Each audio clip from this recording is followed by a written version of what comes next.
Kia ora, good morning everybody. Welcome to councillors, my fellow councillors, staff and our presenters from Great South and the Tiny Homes people. And also welcome to our Youth Council Rep Paris. Good to have you here this morning. This is a topic that will be very important for our future. This is a long-term plan workshop on housing, everybody. I'll just remind people, and for the benefit of those on live stream, that councillors may have views on the housing matters we're discussing today. They already may have some ideas about the right answers, but this is not a decision-making forum. Workshops are for the collecting of information, the fleshing out of our knowledge on the particular issues, a chance for discussion and gathering more than our existing knowledge. That means we need to take a great deal of care that what we do or say doesn't look like we have already made our decisions before we have considered all the relevant information and evidence. Anything that is discussed today, there may be possibly a preference arrived at, but this only becomes a decision once made at a council meeting where all the relevant decision-making information will be presented. So this, councillors, is very much a chance for us and our mana whenua representatives to discuss matters. Public consultation will likely follow. Engagement is always open. And I'll just remind those on live stream, and welcome to those on live stream, that the engagement is always open on our Let's Talk platform. The link to that is in the description below the live stream video. So I'll just ask for any apologies. Chair, I've just had one texted through from Reverend Cox. She's had an unexpected issue come up. Thank you very much. And Termity for letters. Thank you. And I've got Nigel, Rhea and Barry. Thank you very much. If someone would like to move those apologies, thank you. Thank you, Trish. Seconded. Okay, at this point we will get underway. Rhiannon and Jonathan, I believe the first presentation is yours. Yep, I'll kick off. So as Councillor Soper says, this is an LTP workshop. So for the conversation today, this morning we're going to hear from Great South or Beyond 2025 about the work that's been going on in the housing work stream, and as well as some results from some work that Council's been doing around the effectiveness of the district plan in relation to housing. And then there's an opportunity for a discussion about what would success look like from your perspective in the region before we hear from some people about tiny homes and the opportunities that they might present. So that will be the end then of the public part of the workshop, and then in the afternoon there's the opportunity to discuss what role council can and does play in the area of housing in terms of the long-term plan. So really this workshop is intended then to inform asset and activity plans and identify any strategic projects that councillors may want to take forward. So that's just a reminder then on the agenda before we get right into it. I'll welcome Bobby up. She's going to talk us through these results, and I'm just going to work out where her slides are.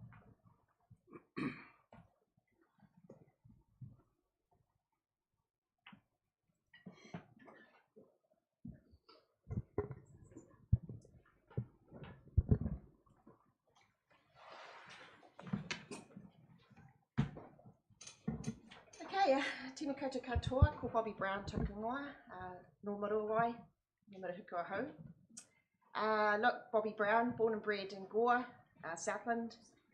I'll come back closer so you can hear me just in case people don't know me.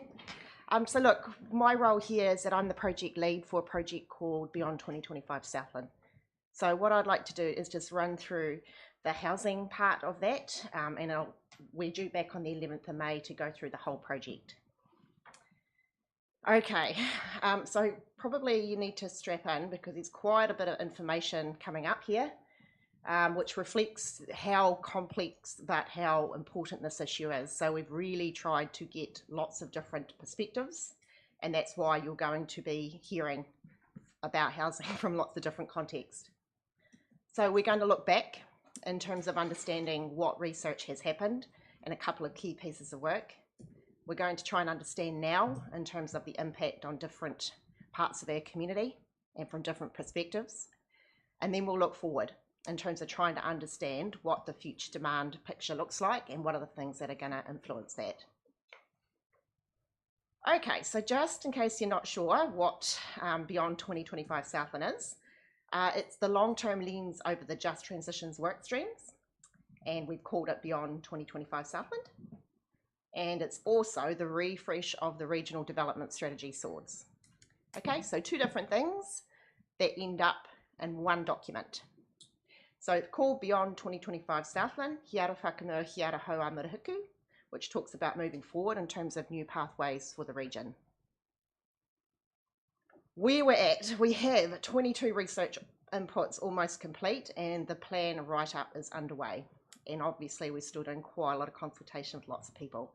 So this is a plan for people, but it's also like a big jigsaw puzzle in terms of putting lots of people's work together to make sense.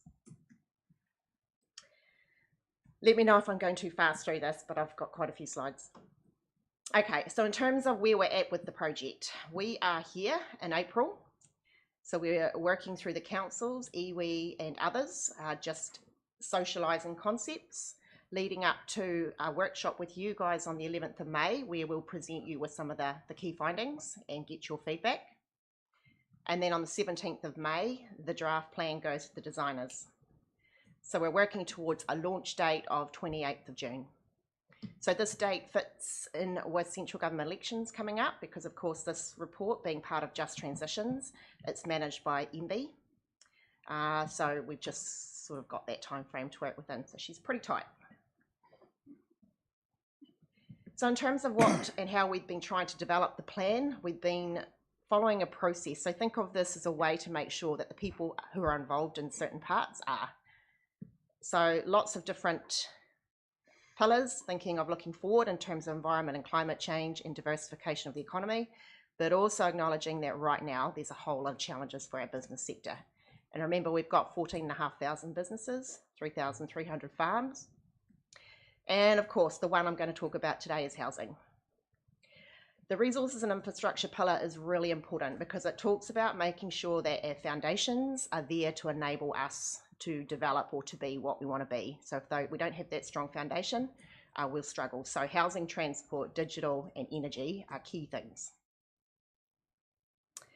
Rightio, so the housing workstream had three different focus points.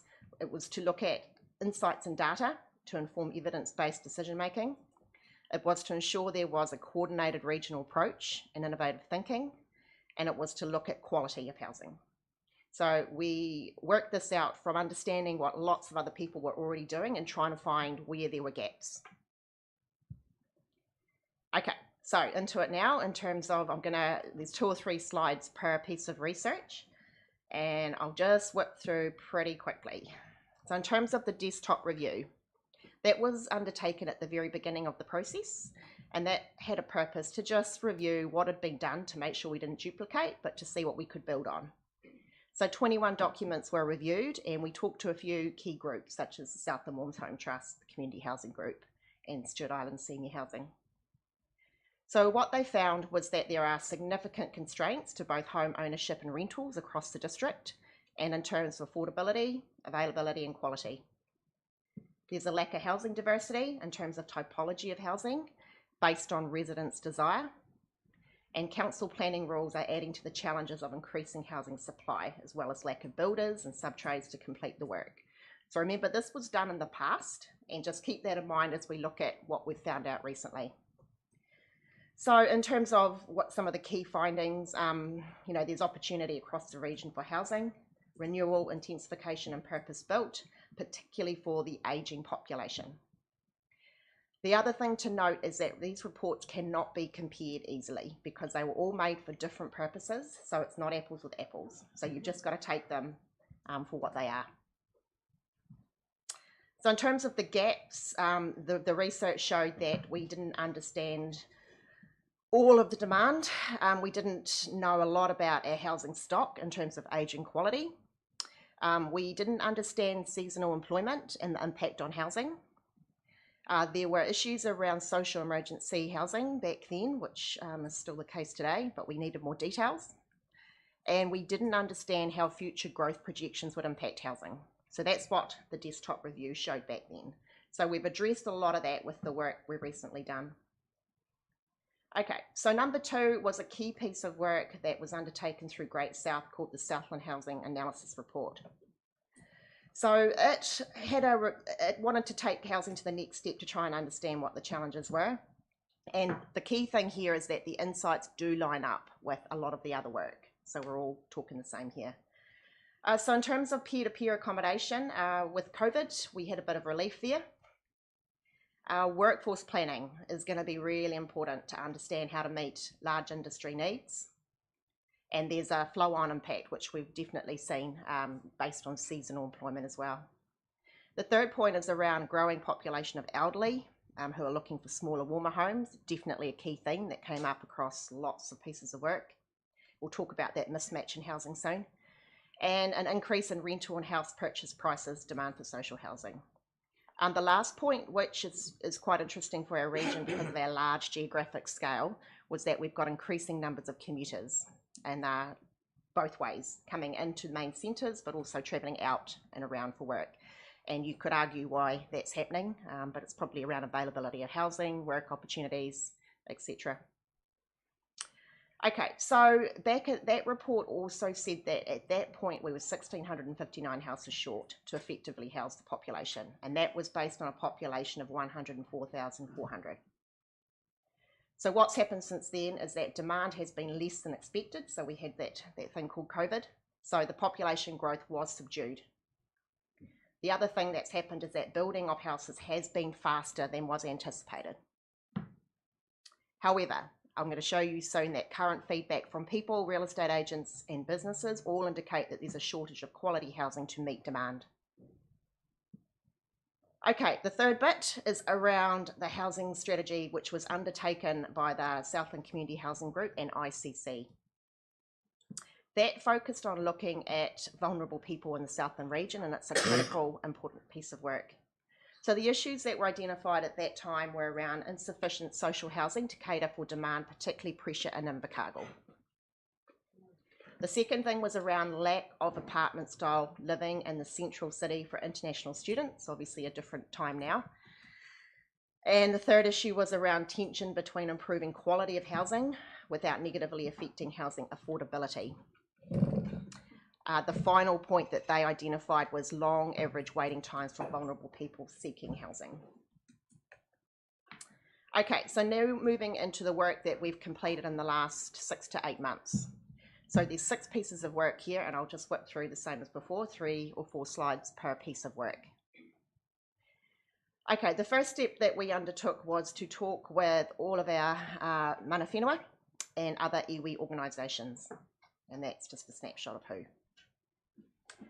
Really complex issues. There's 2 slides of considerations from a Maori point of view, but some of it was quite confronting, to be honest, but I think it lined up with the wider community's perspective as well. That concept about whanangatanga, housing, it's not just a house, it's about how people are together and how their family groups connect is important. You're building communities, not just homes. Affordability, a lot of whānau feel like they've missed the boat in terms of getting on the property ladder, and these issues of lack of housing and rentals, which came up very strongly across the other work. Here's another slide. The overcrowding in homes was connected to the type of homes we don't have, which I'll talk about in a moment.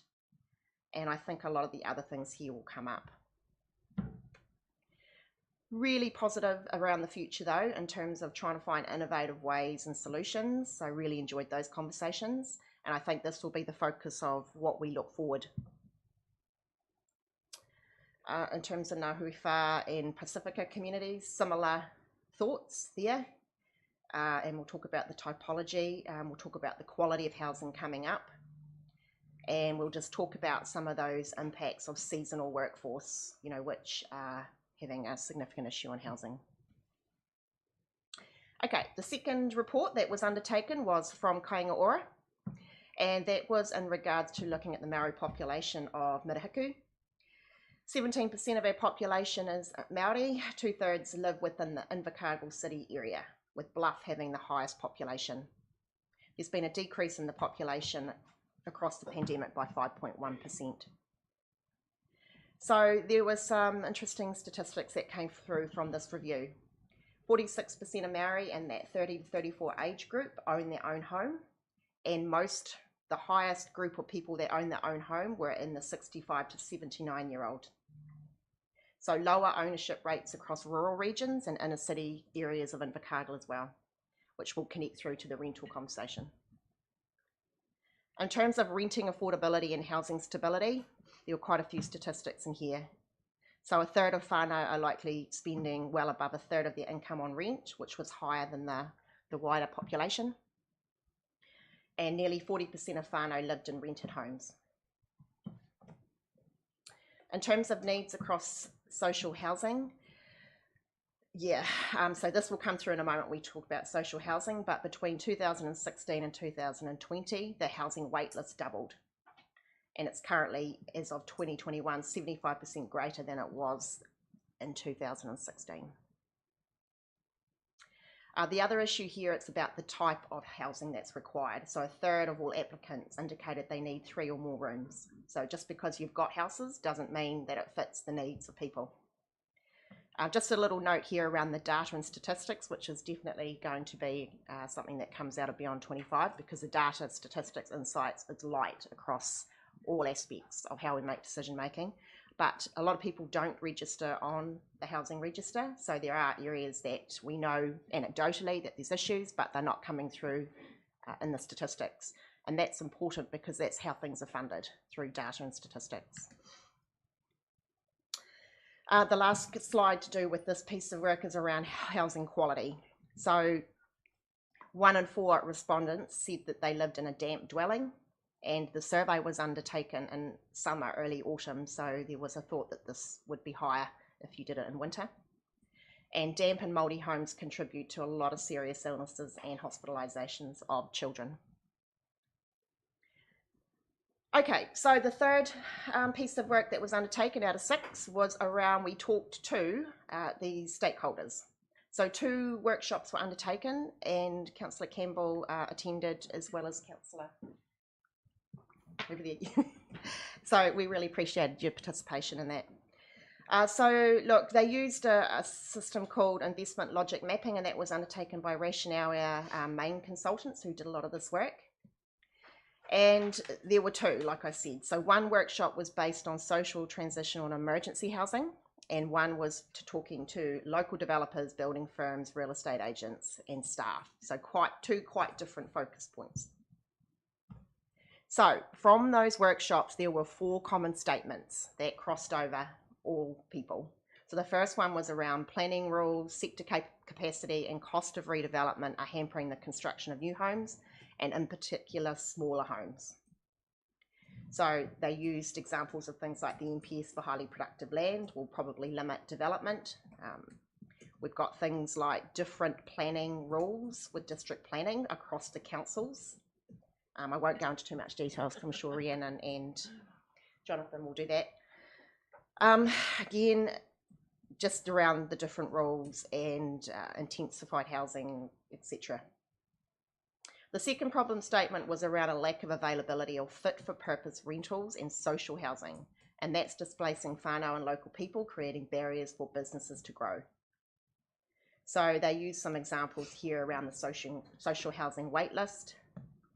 They talked about how few rental properties there are in Southland compared to nationally, and I'll talk about that in a moment. And they talked about the impact of things like Airbnb on our very low rental market, but having an issue with supply and demand, which I'll talk about in a second. The third problem statement was around the fact that the existing housing stock is old, poor quality and lacks diversity. And this is resulting in a lack of housing options and potentially poor health outcomes. So we'll go through this in a second, so I won't talk too much because I'll show you the full statistics. The last statement talked about how limited housing choices are creating stress around long-term housing options for the ageing population in whānau. Okay, and that's sort of linked back to that piece of work that Kāinga Ora undertook before. Okay, so the fourth one, you're still with me? We've only got 3 to go. Okay, so this was a large community survey which went out to residents of Southland. So we had 861 respondents, November to December last year, which is a really good response rate and very spread across the whole region. And we're quite happy with ethnicities as well as geography spread, but the age demographic was skewed towards late middle-aged adults. So it was interesting, a third of respondents had lived in their current accommodation for over 10 years. So just keep this in mind when you see the results. 1 in 5 respondents owned more than one home. And most secondary homes were used for rentals, 51%, followed by holiday homes, 31%. Okay, a couple of slides with some key takeouts. You can imagine there was lots in the survey. Right, the first one is around the fact that there are large gaps between the current housing stock and the needs of different age groups in the community. And they used an example of older age groups. So these people prefer smaller attached homes closer to home, particularly over 65s want to downsize at some stage, but they still want that quality of life with a section to grow vegetables, but they also need to be close to healthcare and other services or have very good public transport that allow connectivity. It was interesting because the survey said they were less likely to move within the next 10 years compared to workers and students who indicated they were more likely to want to shift. In terms of whether people wanted to upsize or downsize their current property, over half of respondents said they didn't intend to upsize or downsize. So more than half of respondents, both renters and homeowners, said that they did not intend to do this. Younger people said that they wanted larger sections that allowed them to have backyard space and demand. They really wanted a variety in house sizes, which made sense. And then there were significant differences across age groups. And again, that over 65 wanted to downsize. So it's not quite a simple solution to just build a certain type of house and you're going to have your problem solved. It's quite diverse across our whole population. The other key takeout from this survey was that 50% of respondents indicated they wanted to move within the next 10 years and Invercargill was the preferred destination. And again, this was skewed towards younger workers and students. Now we'll come back to that at the end because there's some things about lack of churn which will be interesting when we look at this. Okay, so in summary, there were 3 issues from the survey: affordability, and we'll talk about that too, because we are very affordable as a region, but our local people have seen a dramatic increase in house prices and our incomes haven't kept up, so for them it's becoming less affordable. The second issue was around poor quality, and the third issue was around low availability, and we'll definitely talk about that in a moment. Right, the second last piece before we go into the other results were around the perspective from our employers. So we had 150 people, businesses reply to a survey, really, really good response rate and quite detailed responses. So that's definitely an issue for our businesses. And then we followed up with 50 in-depth one-on-one conversations. So there was a mix of businesses whose views you're going to see in a moment. So big ones from Alliance through to smaller mum and dad operators, motels and te anau. And out of all the respondents, 85% of them said they're currently recruiting staff, with 75% of them saying they're finding it really challenging to do so. So no surprises there with a 2.6 to 3% unemployment rate at the moment. Okay, so in terms of a couple of takeouts of key findings, just over half of all businesses interviewed cited housing as a challenge to recruitment, 53%. Of those who said that housing was not a challenge, many stated that their staff already lived local. And in some areas such as Bluff, production line staff lived locally, so the issue was to house new people to the region who sometimes were exempted. However, the businesses are already onto this and they're trying to find innovative solutions because they've realised they can't get staff if they don't look at this issue of housing. So more than half of businesses interviewed provide temporary housing already to employees. So This does have an impact because they are using Airbnbs, because there's not enough commercial accommodation. We start to see some trends there. A few businesses do provide long-term accommodation, and then of course relocation costs are probably a given for new roles now. So in terms of some other findings, employers said to us that limited choice of housing was cited as a significant barrier. So it's not just having the housing, it's having the right type of housing to meet the need of that employee. And one of them used an example of migrant workers who come to Southland. They're often looking for a 1 or 2 bedroom furnished apartment, not a 3 bedroom home with gardens and a yard to keep. And then they also noted increasing costs of rents and lack of rentals for executives, families and young workers. And that was definitely a barrier, come through very often. And the third thing they talked about was the quality of housing. And it was mentioned as being poor. So we're starting to see some key trends here from all the different pieces of research. So look, I won't go too much into here, but probably just to note that we just pulled out based on location, the businesses who were located there, you know, what some of the key issues were. For Invercargill, it was interesting that you only had 14 out of 26 businesses that cited housing as an issue. However, 9 businesses said that housing wasn't a challenge because a lot of workers live with their parents, young kids. So you've just got to put it in context. Okay, so the last piece of work was when we looked through the Beyond 25 process at tourism, because the future tourism recovery pathway will be based around sustainability and our communities. Surprise, surprise, but housing popped up. Not surprise, surprise. Okay, so what we did was we asked the consultant, who was Angus and Associates, to delve a bit deeper into it. So what we've found here is that residents, particularly residents in places where there is high tourism, are very aware that there's implications on accommodation and access to other services. We're still positive compared to the rest of New Zealand, so it's not a negative situation. It's just a heightened awareness that if you bring more people in, there's going to be more pressure on existing resources. And a couple of pull-outs from that piece of work was around low-density housing, sprawl, legislation or regulatory frameworks around short-term accommodation or Airbnb or peer-to-peer accommodation, and just talking about seasonal workers, because there are places throughout the region who really have a workforce challenge, in particular Te Anau. Okay, rightio. So hopefully everybody's still with me. We're now just going to go through the work that was done, basically understanding what our housing sector is. So even, poor old Tom's heard this a few times, but even since we've done this, some of the data's out of date. So it does fluctuate because it's a very volatile sector at the moment. Rightio. So Invercargill has about 23,813 houses, which is just over half of all of the region's houses. Home ownership is very common in the region. 60% own their own home compared to 51% nationally. And you're about that 60% figure in Invercargill.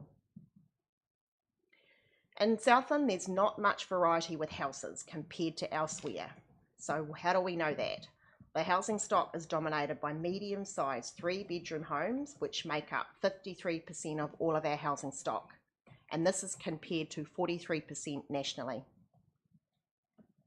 In Invercargill, 54% of all of your houses and 59% of Bluff are 3-bedroom homes. So we'll talk about this more in a second.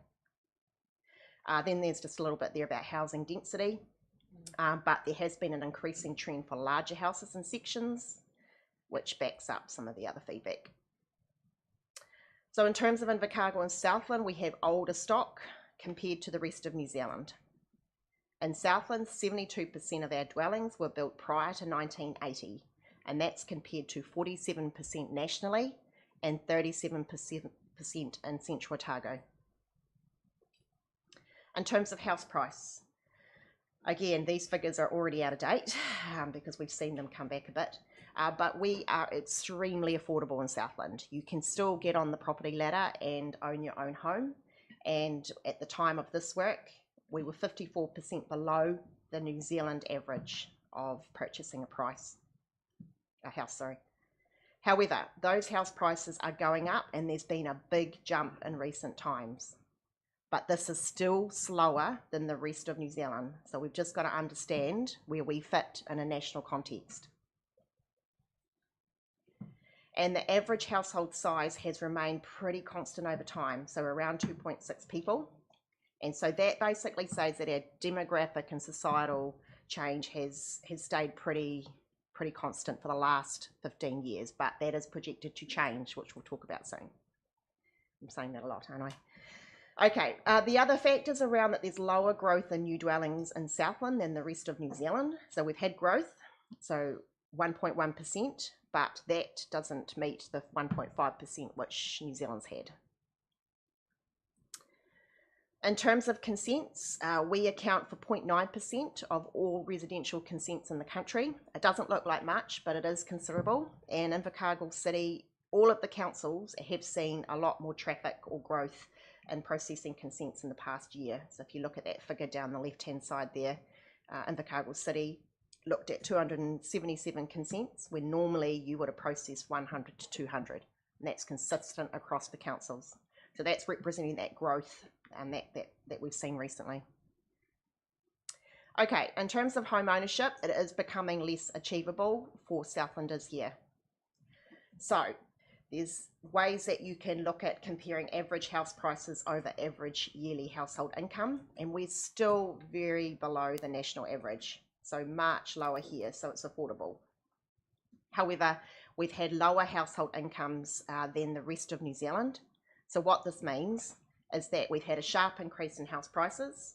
We've got a higher proportion of low income households. So home ownership is becoming less unachievable in Southland for local people that are already here. So does that make sense? So from people out of the region, very affordable can come in. For people in Southland, our household income rates have not gone up as fast as the rest of the country, but the price of housing has gone up really fast. So their incomes haven't been able to keep up with the price increase. Sorry if I didn't explain that. Okay, renting is very similar in terms of, we only have 15% of all of our housing stock in Southland is available for long-term rent, and that's compared with 32% nationally.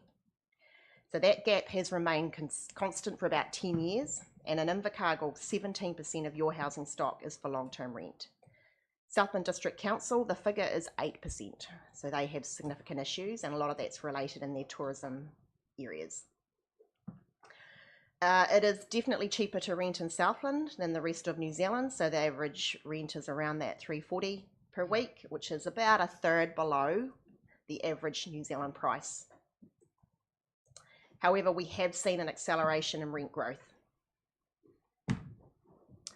Okay, in terms of affordability, here's another economics lesson, but if I go to the last slide, what's happening is that rents are increasing faster than the rest of New Zealand. Income growth is slower than the rest of New Zealand. So while the region is more affordable for renting, it's quickly becoming less affordable, particularly for people already in Southland. Okay, social housing. There is growing unaffordability of housing in the region, which is reflected in the growth in social housing demand. So demand in Southland has grown quicker than the rest of New Zealand, and that's because of a lot of things, but a couple of them is that there is a larger cohort of low income earning households.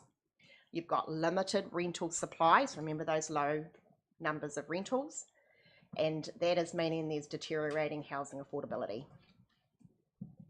The social housing wait list in Murihuki Southland has increased from 74 to 228 applicants between 2018 and 2022. So that's a 200% increase compared to 170% nationally. Okay, so what are we doing to address that? Unfortunately, in Southland, there's a lower number of social houses to address demand compared to the rest of New Zealand, and there's just a couple of things there around the number of public houses per 100,000 residents. However, Kāinga Ora is actively looking at providing new houses, which is awesome. So currently there's 446 Kāinga Ora houses in the region, of which 402 are located in Invercargill. There are 24 homes currently under construction and another 38 are being investigated. So that's great news, and that's definitely going to help. However, I won't say however, in addition, there are actually 52 other transitional places run by other agencies such as Emerge, Salvation Army, etc. ICC obviously has your housing stock, which I believe there's 215, and the latest waitlist is around 89. Similarly, SDC has 69 community houses, and they've got a wait list of 42, and that fluctuates around 5 people a week. Okay, so just summarising this bit of work. So while our house prices are lower than the national average, there's been a big jump. We've got a larger cohort of low income earning households reflective of an older and ageing population. Our household incomes have grown, but it's slower than the rest of New Zealand. There's a limited supply of rentals, and it's still cheaper to rent in Southland than the rest of New Zealand, but it's worsening much faster than the rest of the country. So this is meaning that people are finding it more difficult to buy houses as their income is not keeping pace with increasing house prices. As more households can't afford to buy a house, they look to rent. We already have a low number of rentals in Southland, so increased demand means that the rental market's becoming very crowded. So rents then go up due to increased demand, and then people struggle to pay. There you get the increase in social housing. Okay, all good? Right, okay, so last bit is just some thoughts around what all this means and thinking of the future supply. So look, we've had a couple of issues because a lot of our modelling was on the third quarter of 2022. So one of the outcomes of this work was that we wanted to be able to say, what is the future supply demand of housing? What happened was that quarter 4 of 2022 was very different to what the economists predicted. So we've made the call to actually redo all the modelling because it's so different. So we are due that next week, but that just means that this stuff here isn't quite finalised yet. The modelling is extremely important because beyond 2025 we'll look at probably up to 8 different scenarios for the region around whether TY closes or stays open, whether we get new industries like aquaculture or tourism grows or the southern green hydrogen, etc. So we've got to really try to understand what that means on our workforce requirements as well as housing, etc. Okay, so just to put it all out there, at this stage there's just a few limitations, and this is a criticism of our consultants who have been excellent. Really enjoyed working with them, but it's just acknowledging that sometimes when you get data, it doesn't provide you the full solution. You've got to take it and put it in context. Okay, so the first bit is around position of equilibrium. So what we're saying is that when we started this, we believed that there was a deficit in terms of the number of houses that were required, but it's not a numbers game, so just keep that in mind. Supply did not equal demand, so we can't start from that point. We think that there's some conversation in here, and it's not Rationale's fault. The data does not allow adequate analysis, but because of the age of our housing stock, we believe that there's probably around 7,000 new houses that are going to be required to be built by 2050 if you assume that the average useful life of a house is around 100 years. So that is going to be additional to new builds, and we haven't quite got that through our modelling yet. And the other point is that the data's out of date so quickly, which is what I said before, we're looking to get it remodelled. So it's really hard for economists to try to keep up at the moment. A couple of others. We didn't find some of the insights aligned with other feedback from businesses, property developers and real estate agents. So that those business insights, around 53% of them were saying that housing was a barrier. That's quite significant. We can't ignore that. And a lot of the modelling that economists use is based on population. They do think about other industries, but what we're saying is that some of the population, it could be subdued because if you provide the house, people will live in it, your population will go up. But if you don't, so the people that model, they have to basically put a peg in the sand and say, right, based on this scenario, this is what we're saying. So it's not wrong, it's just, you just got to take it with a grain of salt. And that's probably what I've just said there, is the fact that if you choose to accept some of the modelling and you don't have interventions, you will get what it says. But if you do have things happen, that will change your long-term output. So pretty much this is the challenge we've got with Beyond 25, is there's so much change happening in the short to medium term that you've got to be very careful when you're looking at long-term projections. Okay, so just a few last slides. So look, we really agree with our consultants around the fact that houses we have do not currently meet the needs of our population. So there's really large gaps between the housing stock and the needs of different age groups, and particularly the ageing population. The quality of housing was mentioned as being poor and a key factor affecting businesses able to recruit staff. We cannot ignore that. The second is around the fact that this isn't about numbers. The headline shouldn't be, we are so many houses short. It's not about numbers, it's about how our demographic makeup. So if you look at this slide, which Beck's come up with yesterday, if we have lots of single older folk, they will need more houses.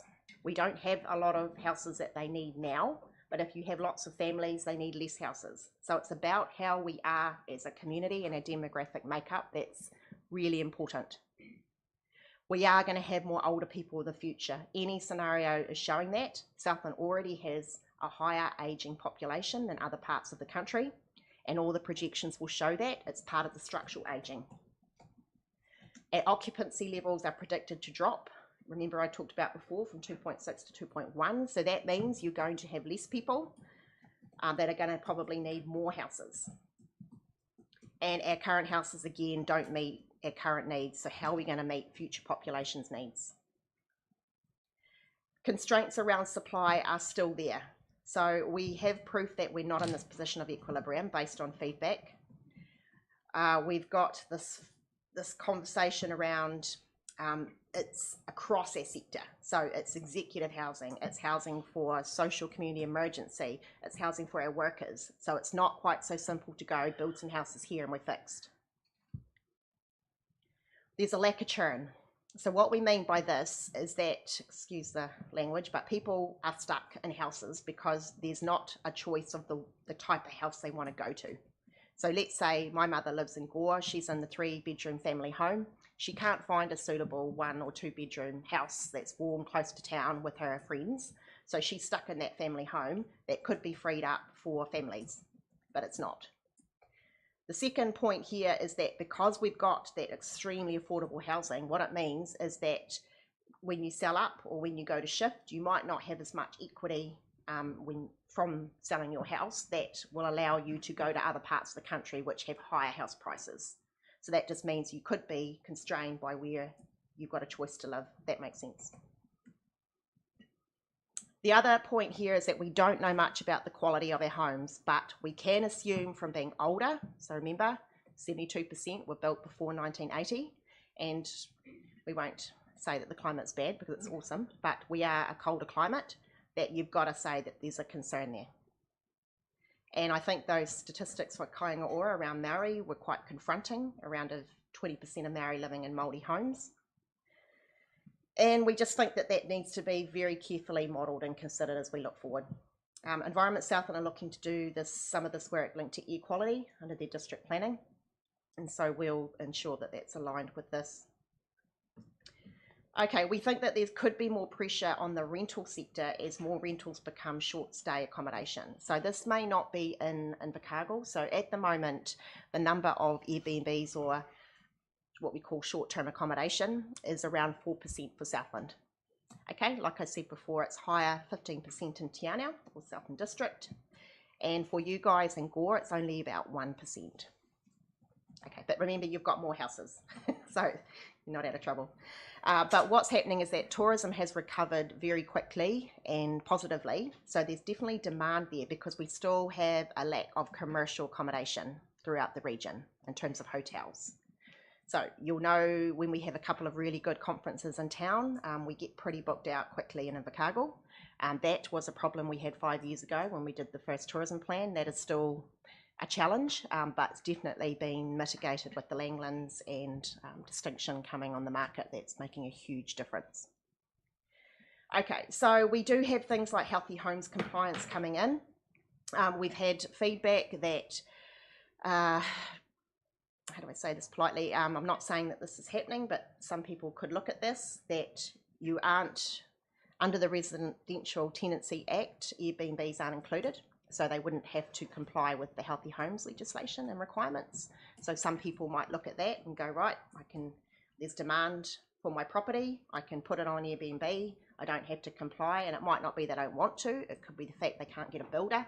The builders, we've got huge issues in the construction sector with both accessing materials, costs and staff. So there's a whole lot around this. Affordability, it's crucial for our region going forward. Like, housing is a selling point. This is how we will get people to live here.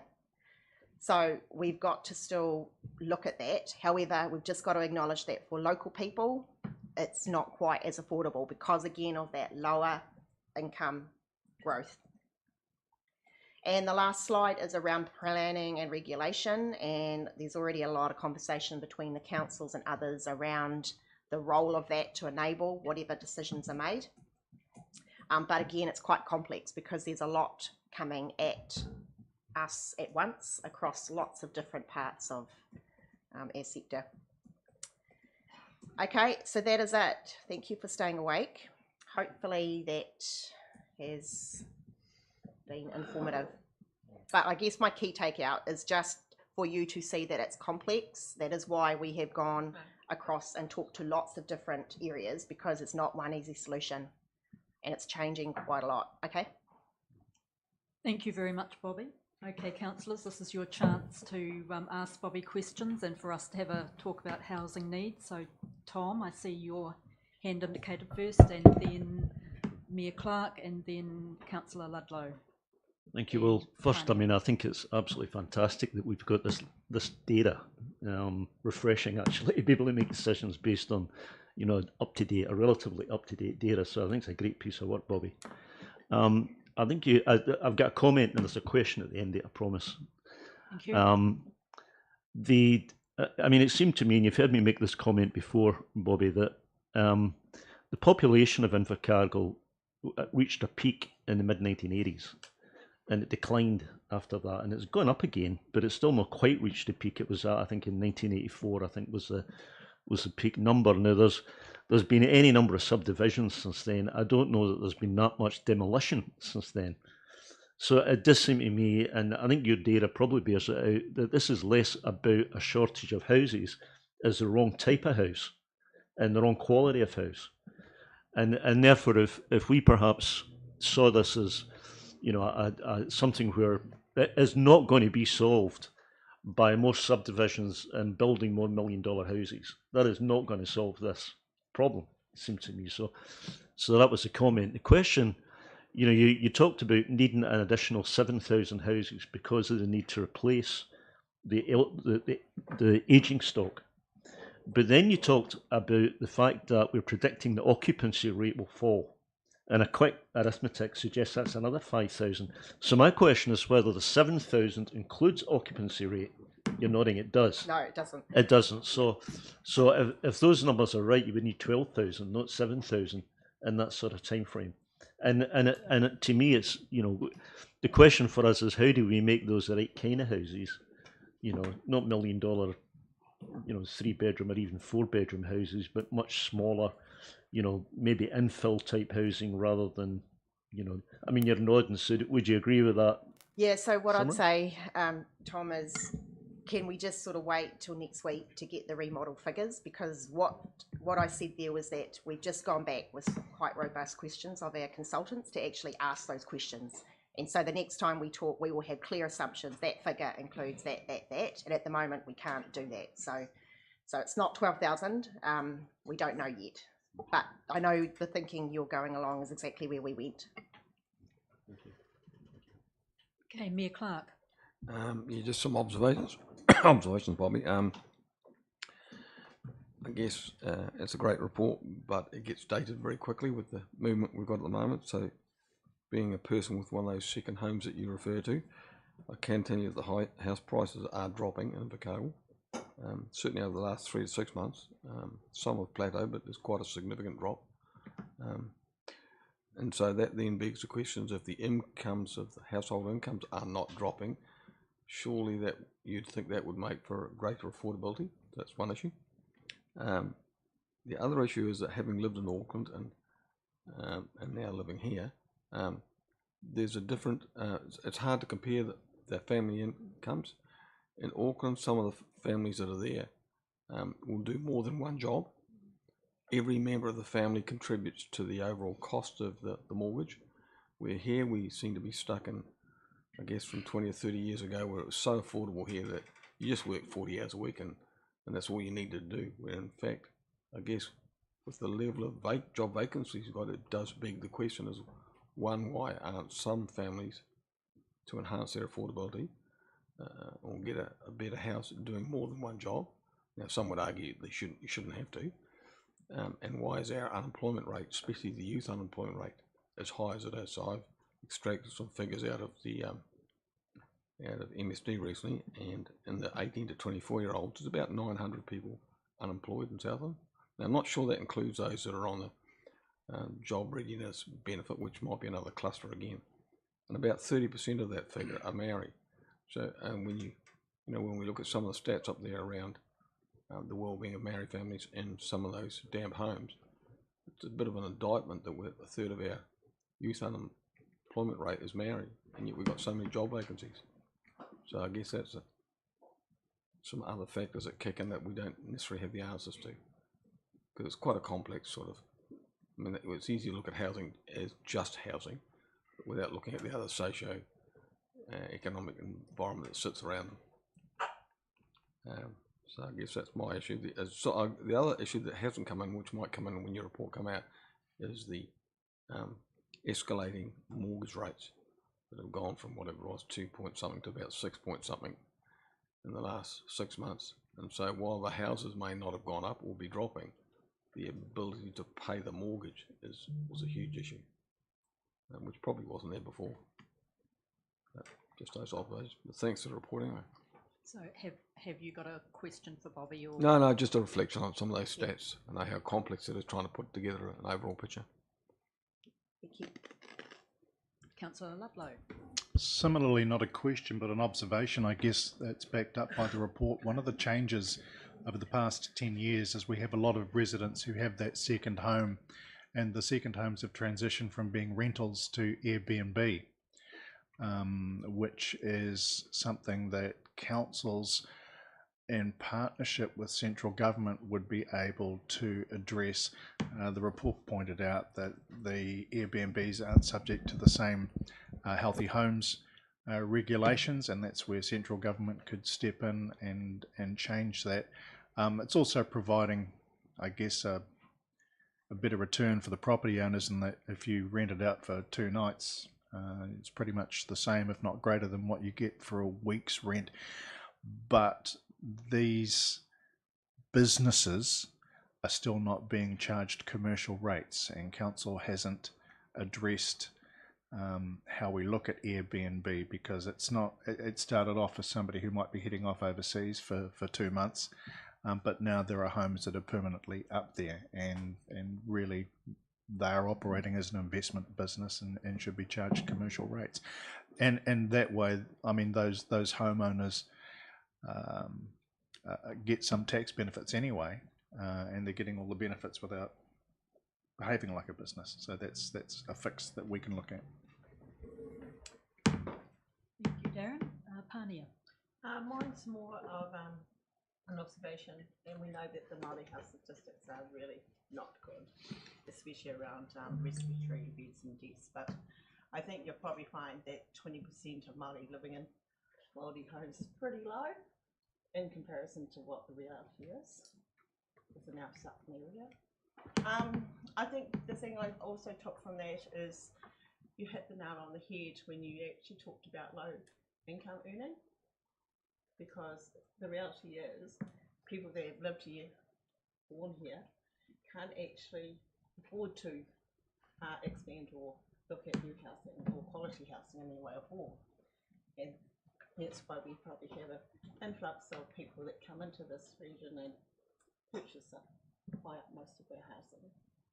So definitely we do have a shortage. I think what you presented today was fantastic, And I think we've got a lot of work to do. So thank you. Councillor Pottinger.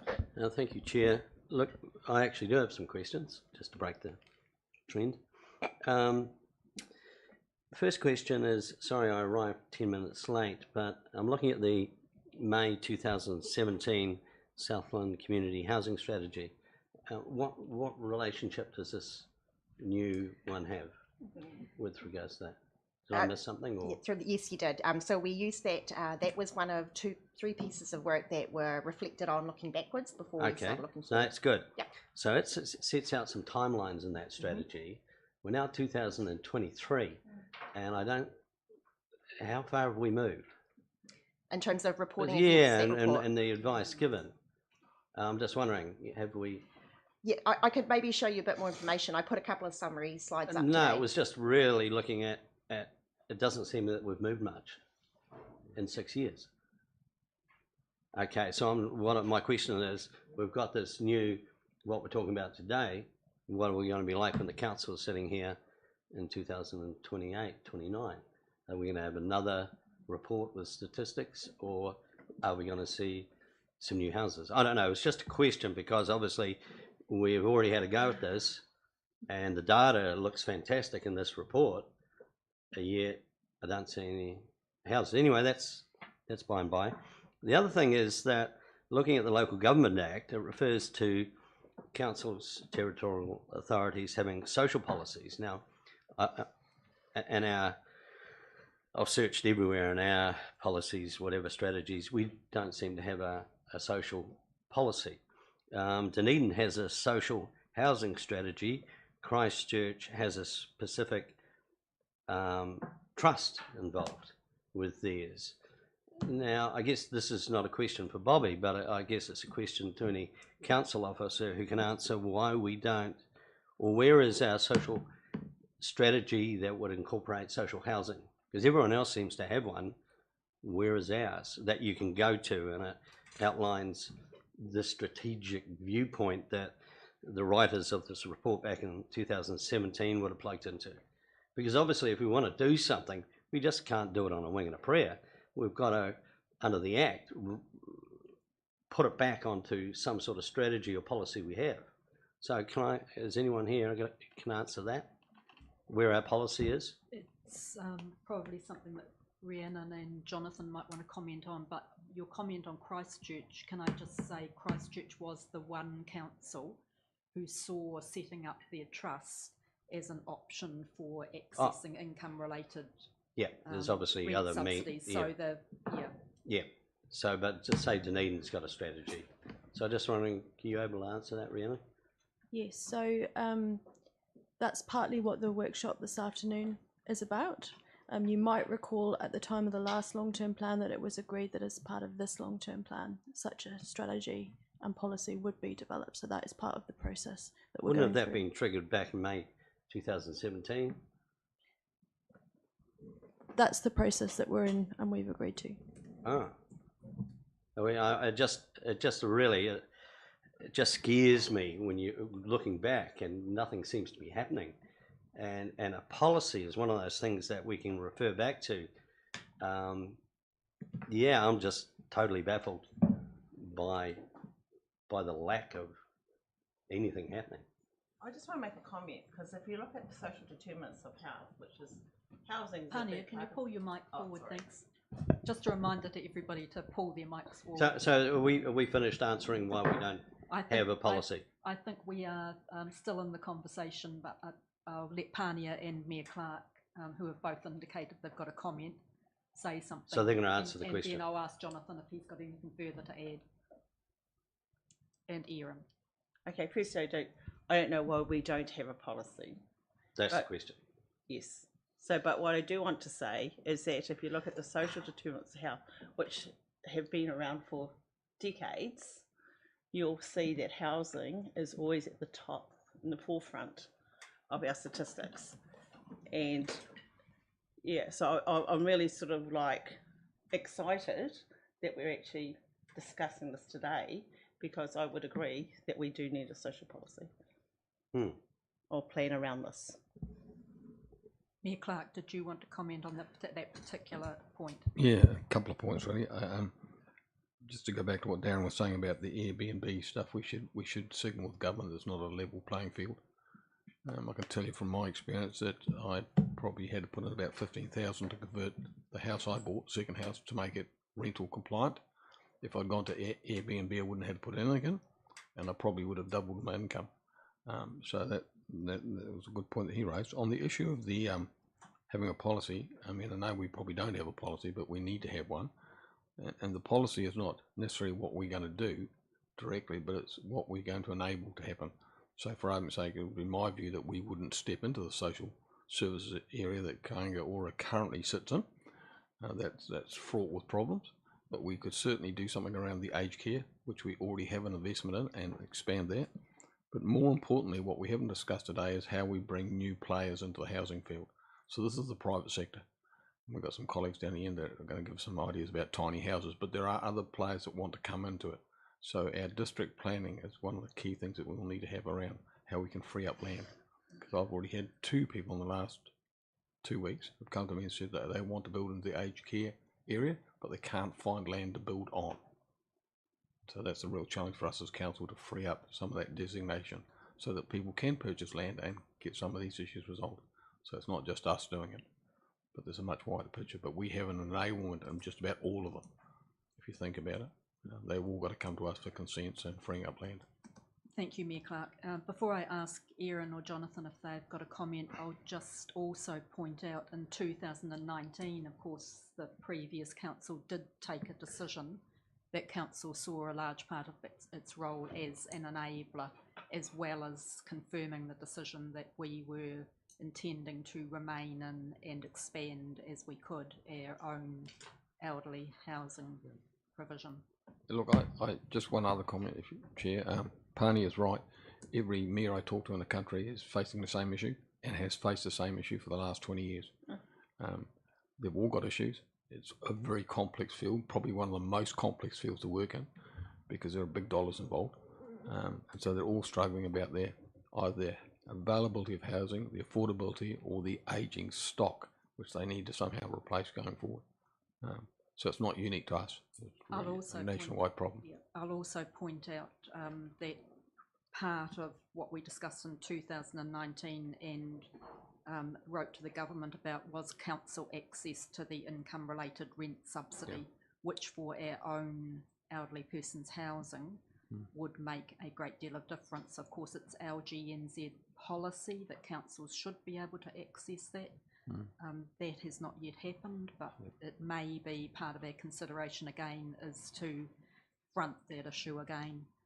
Erin, did you or Jonathan have a comment you wanted to make at this point? It was probably nice timing actually that Nobby went first, because I guess similarly along the lines of what he was talking to, we have seen the need for a policy, but we have seen it to date around that piece that is core business for us in terms of elderly housing. So similar to the ILM process that Bobby spoke about going through with Rationale, my team has done a similar process around aged care housing, and there's a policy currently being written up around exactly that. However, we haven't stepped into that space of whether or not council needs a policy as an enabler at this stage. Thank you. Councillor Pottinger. Oh, look, it was just, Erin touched on elderly housing. Now, looking at that report back in 2017, it talks about vulnerable people. Now, there is a difference, isn't there? There is a vulnerable. Does that encompass elderly, or have we got 2 separate categories happening here? Because reading the strategy from 2017, it talks about vulnerable people. I think that would come down to the point that our own housing units at one stage, because of the then low demand, some of our tenants did fit the younger, disabled, vulnerable category, and that still remains the case. It is certainly a discussion point for us whether we intend to continue that, considering the now high demand and long waiting list. but yes, that there certainly was a point where Invercargill units became used for more than the elderly housing. So when we talk about it, and we don't talk about elderly housing here, do we? That's the wrong. Is that the right way to call it, or is the social housing a better way to call it?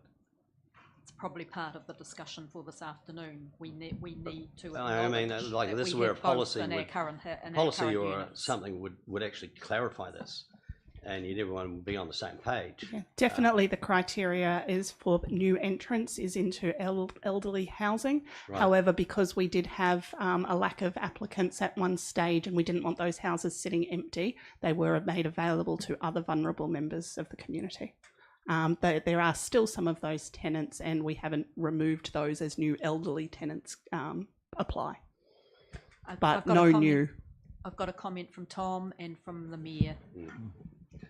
I've got a comment and a question. I think the comment, our focus, as I understand it in the past, has been in elderly housing. I think that should be our focus going forward. I know that there was some move away from that for a particular reason a few years ago, but certainly, when I think about it, I think the role that council has for us to have should be in elderly housing, and Kangaora are the people who look more at the social housing side of it. But anyway, that's just a personal view. The question I had to Bobby was, we talked a little bit about Airbnb, and and it would be easy to get distracted into that. And I think we should think about, whether things like rates, for example, should be different for Airbnb houses. However, just to calibrate it, Bobby, I don't remember if you put the slide up, but I've certainly seen a slide that says actually in Invercargill that the number of houses at Airbnb are so small that it would make no difference at all to do that. So I don't think we should see that as any kind of solution to this. It might be the right thing to do for all sorts of reasons, say thinking about the rates, but it's not going to solve this problem. Can you remind me the numbers that are involved? Yep, through the chair. Yeah, you're absolutely right, Tom. So 4% of all of our housing stock across the region is short-term accommodation. It's only 2% from memory, 1%, 2%, 1% in Invercargill. However, it's important that you look at housing not by council boundaries, because remember, people live in one council area, work in another. So that interface between the two means that what Invercargill does or doesn't do will impact other parts of the region, and that's certainly key feedback that come out of all of the research. Thanks for that comment, Bobby. Mayor Clark. Yeah, just a reflection for you, Bobby, on the issue of the research you've done. It's extensive, but the piece that seems to be missing for me is the research to the industry players who might build houses. That's the bit that we don't have in the jigsaw puzzle. And those two people that came to me over the last 2 weeks were both saying, and I've heard this up north as well from informatics and other sources, that say the major cost driver in the cities up north is the availability and cost of land.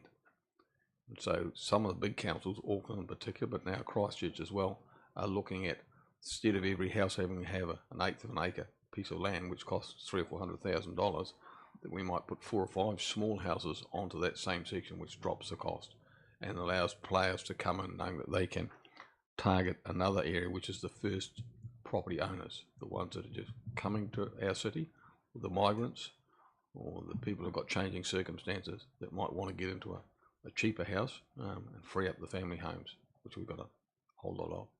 So it'd be helpful to know, and when the tiny homes people talk later on, I'm going to ask them of their experience of what are the roadblocks that stop innovation in this area, something new, as opposed to us just continue to build 3-bedroom homes. Bobby. Through the chair, yeah, really good comment. Yeah, so what I would say is through the larger Beyond 25 piece of work, there is extensive conversations happening with new potential industries, because industries can only come here if they can have workforce that can live somewhere, that's access to services, infrastructure and enabling environment. So all that is being considered as we look at the opportunities. So the modelling I talked about before, when I talked about 8 different scenarios, we're talking about thinking of aquaculture, what's the impact on our workforce, households required, GDP, as well as population. So once we get all that together, we can start to say well, actually, we don't have enough houses because some of those new industries need a lot at scale, and in certain places where it may not be permitted or land is available. So I think two issues about that. When I said new players, I wasn't referring to new industries. I was referring to new people that will come into our environment who will build the houses, physically builders. And what are the roadblocks they've got at the moment? One of the two that approached me recently just said, I only need 16 hectares of land. We've got so much land in Southland, how come I can't get there to build an aged care facility, which is a huge demand with the ageing population? I guess the other issue is that I have no doubt that the big players are going to come through green hydrogen and aquaculture will get houses because they've got deep pockets, and their workers will earn good incomes, so they'll be able to pay $500 or $600 a week for rent. What happens when those players come into our equation is the social impact at the bottom is horrible, and you starting to head towards where Rotorua is at, that people just get pushed out of the market. So that's the other issue, I guess. But certainly it'd be interesting to have some research from some of the current people that build houses to say, why aren't you building more? What's the roadblock? Is it district plan? Is it spatial plans? Is it consenting? Is it, I don't know. Is it we're encouraging those 3-bedroom houses as opposed to 1 or 2 bedroom houses or units?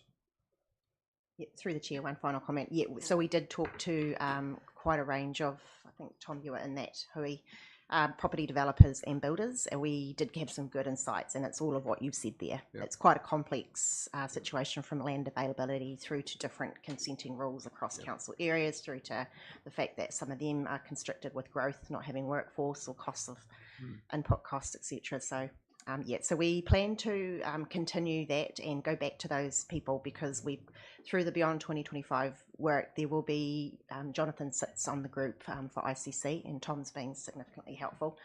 We want to test with those guys, if we do this, does that help?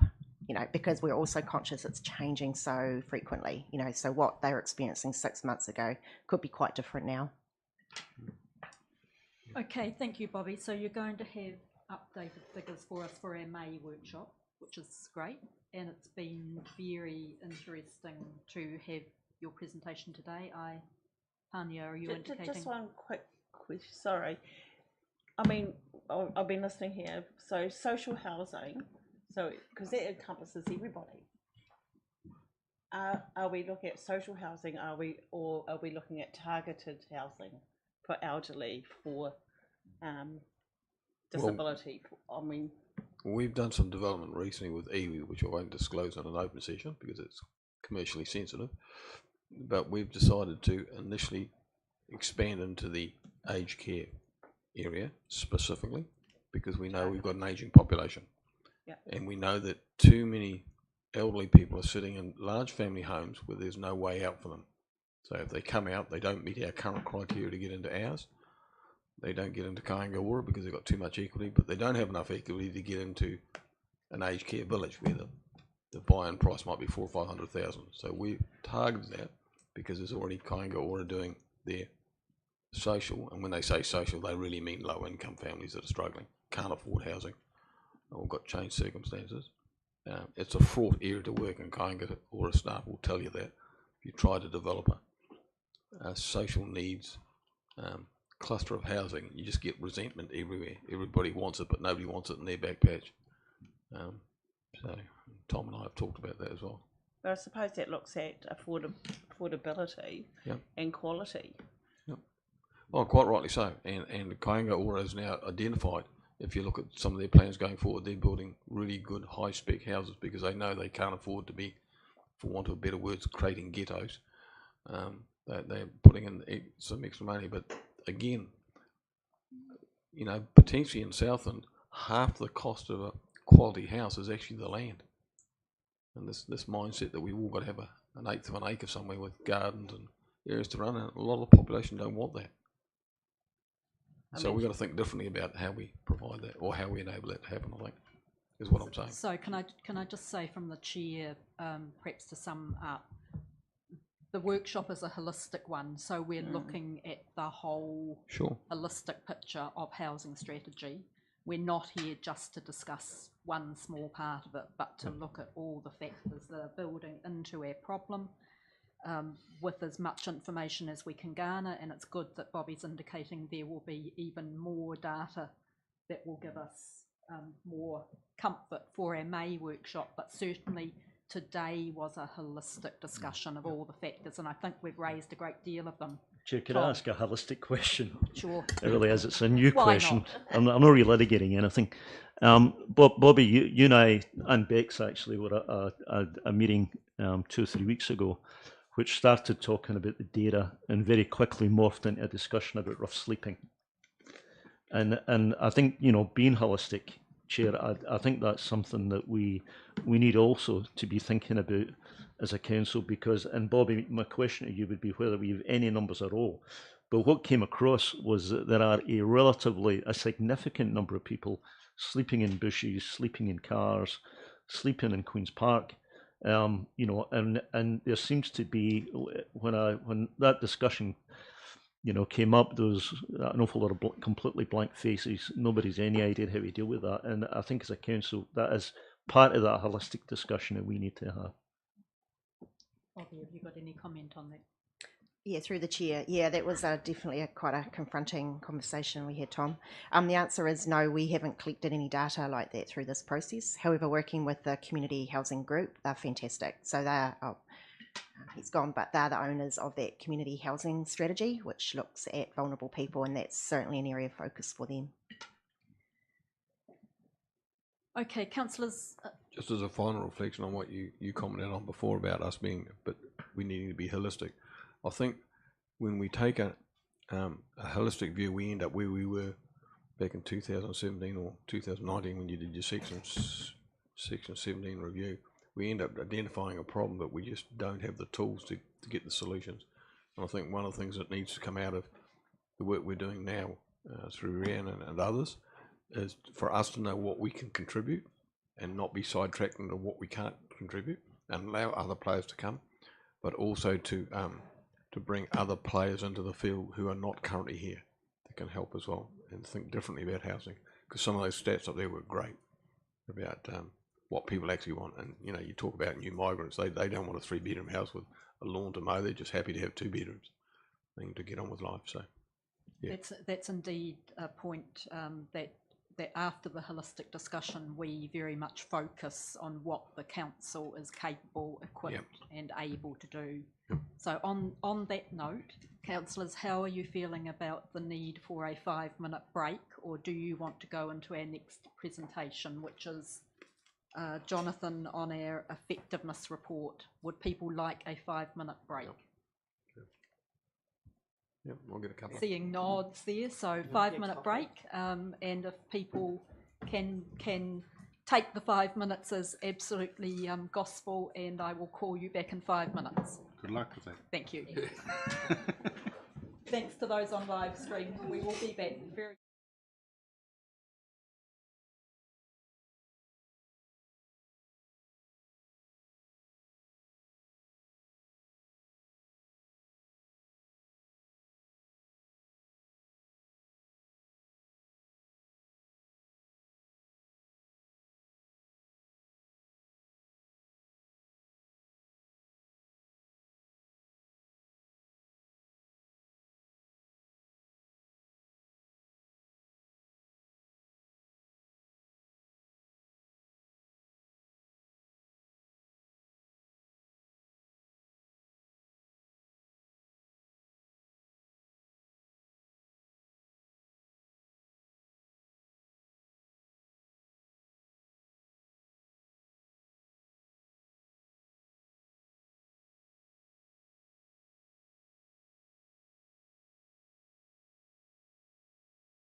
reconvene.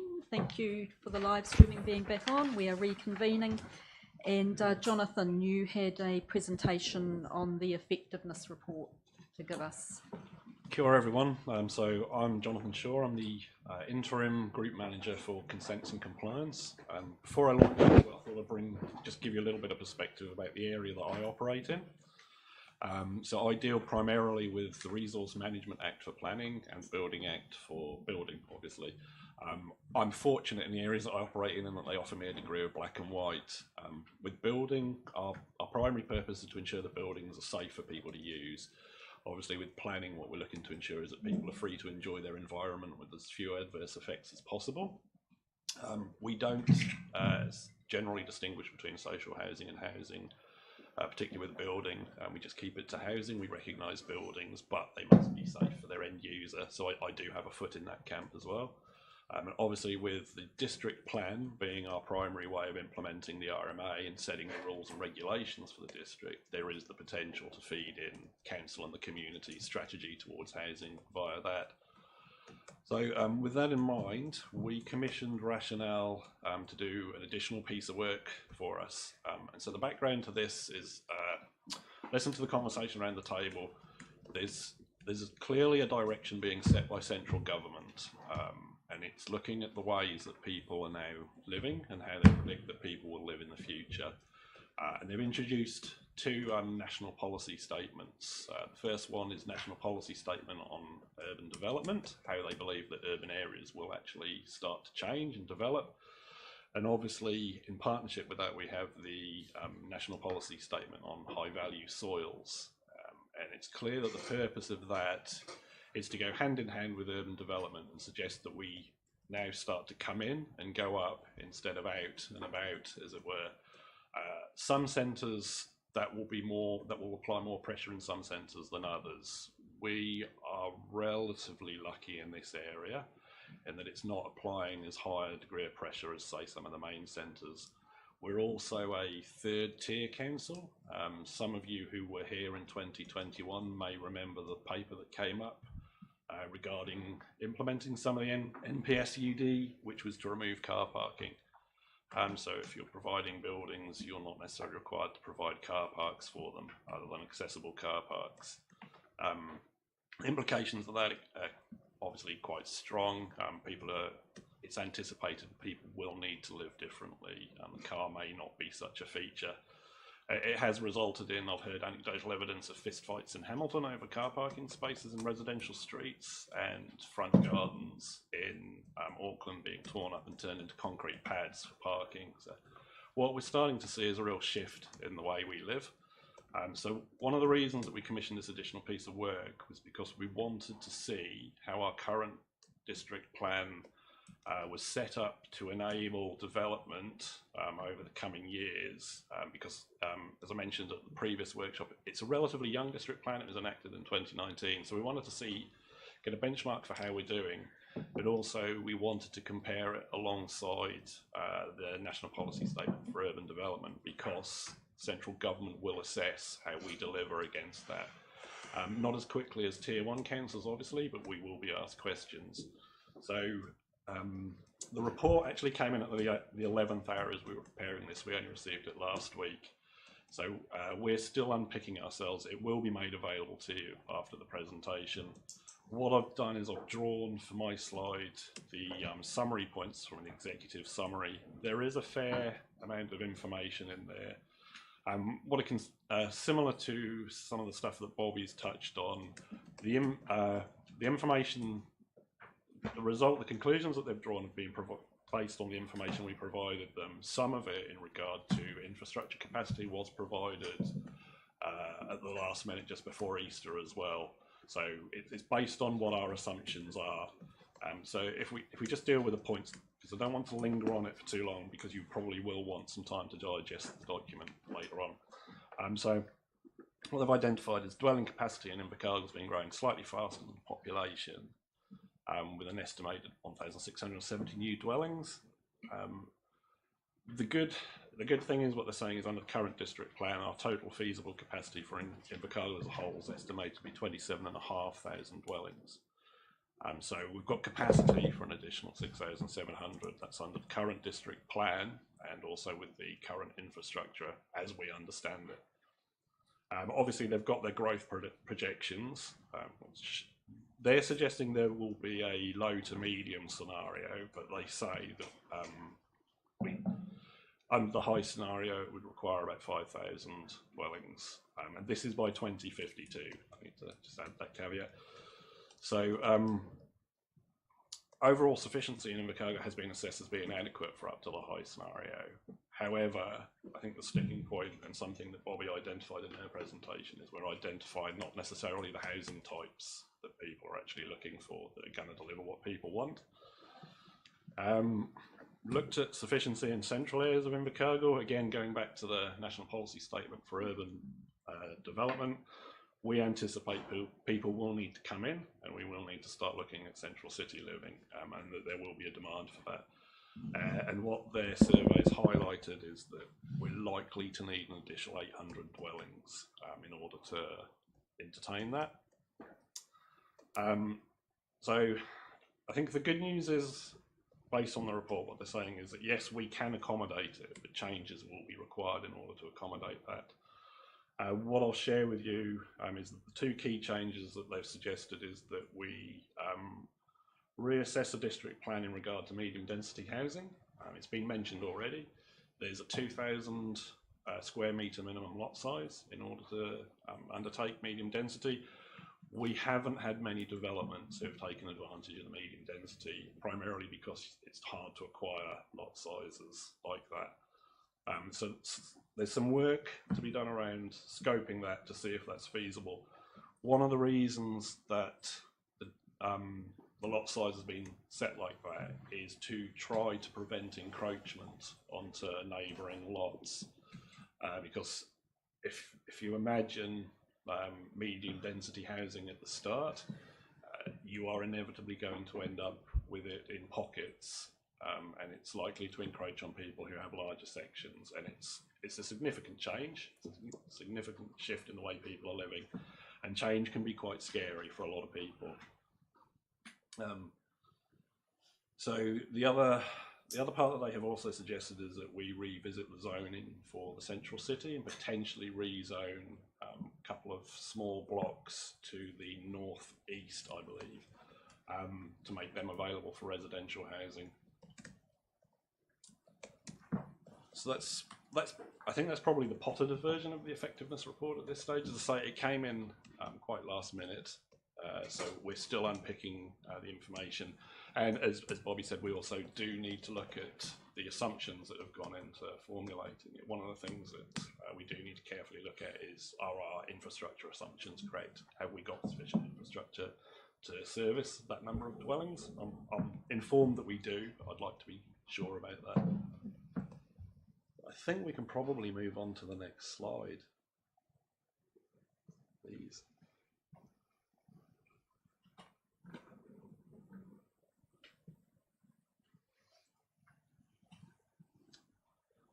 So when we started formulating this workshop, through my discussions with Bobby and the work that we've done together, I felt that it was probably best to create this problem statement.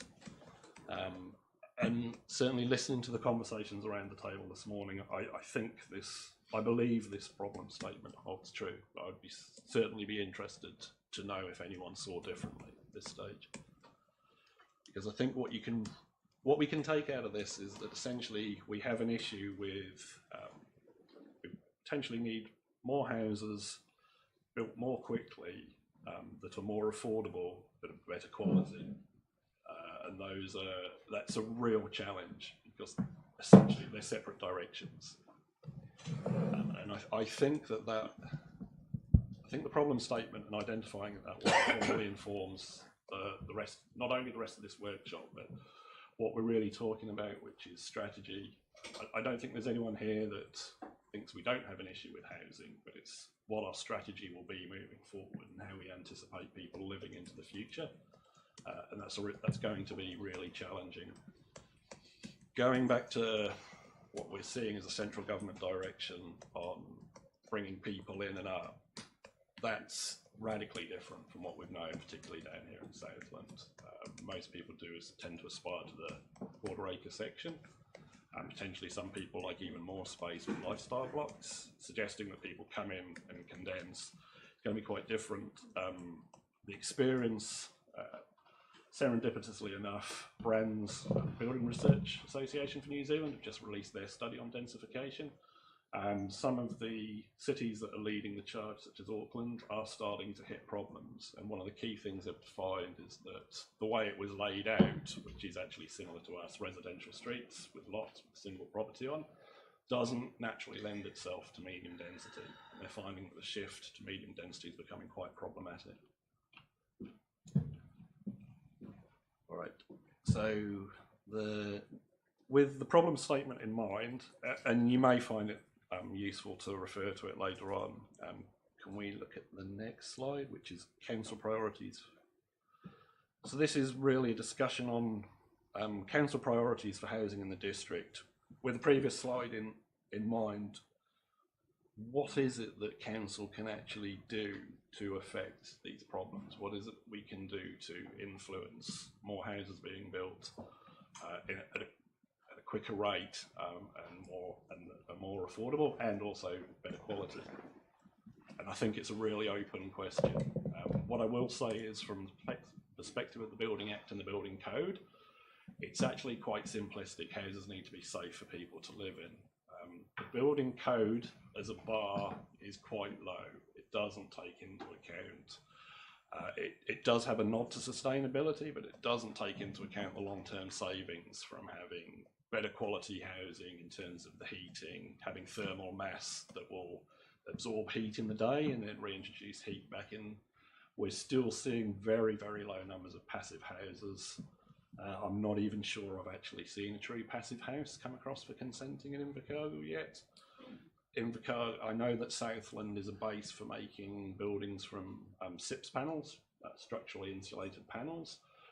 I don't know that I've seen a SIPS panel house consented in Invercargill either. We're not seeing a real uptake in the changes in technology that are possible.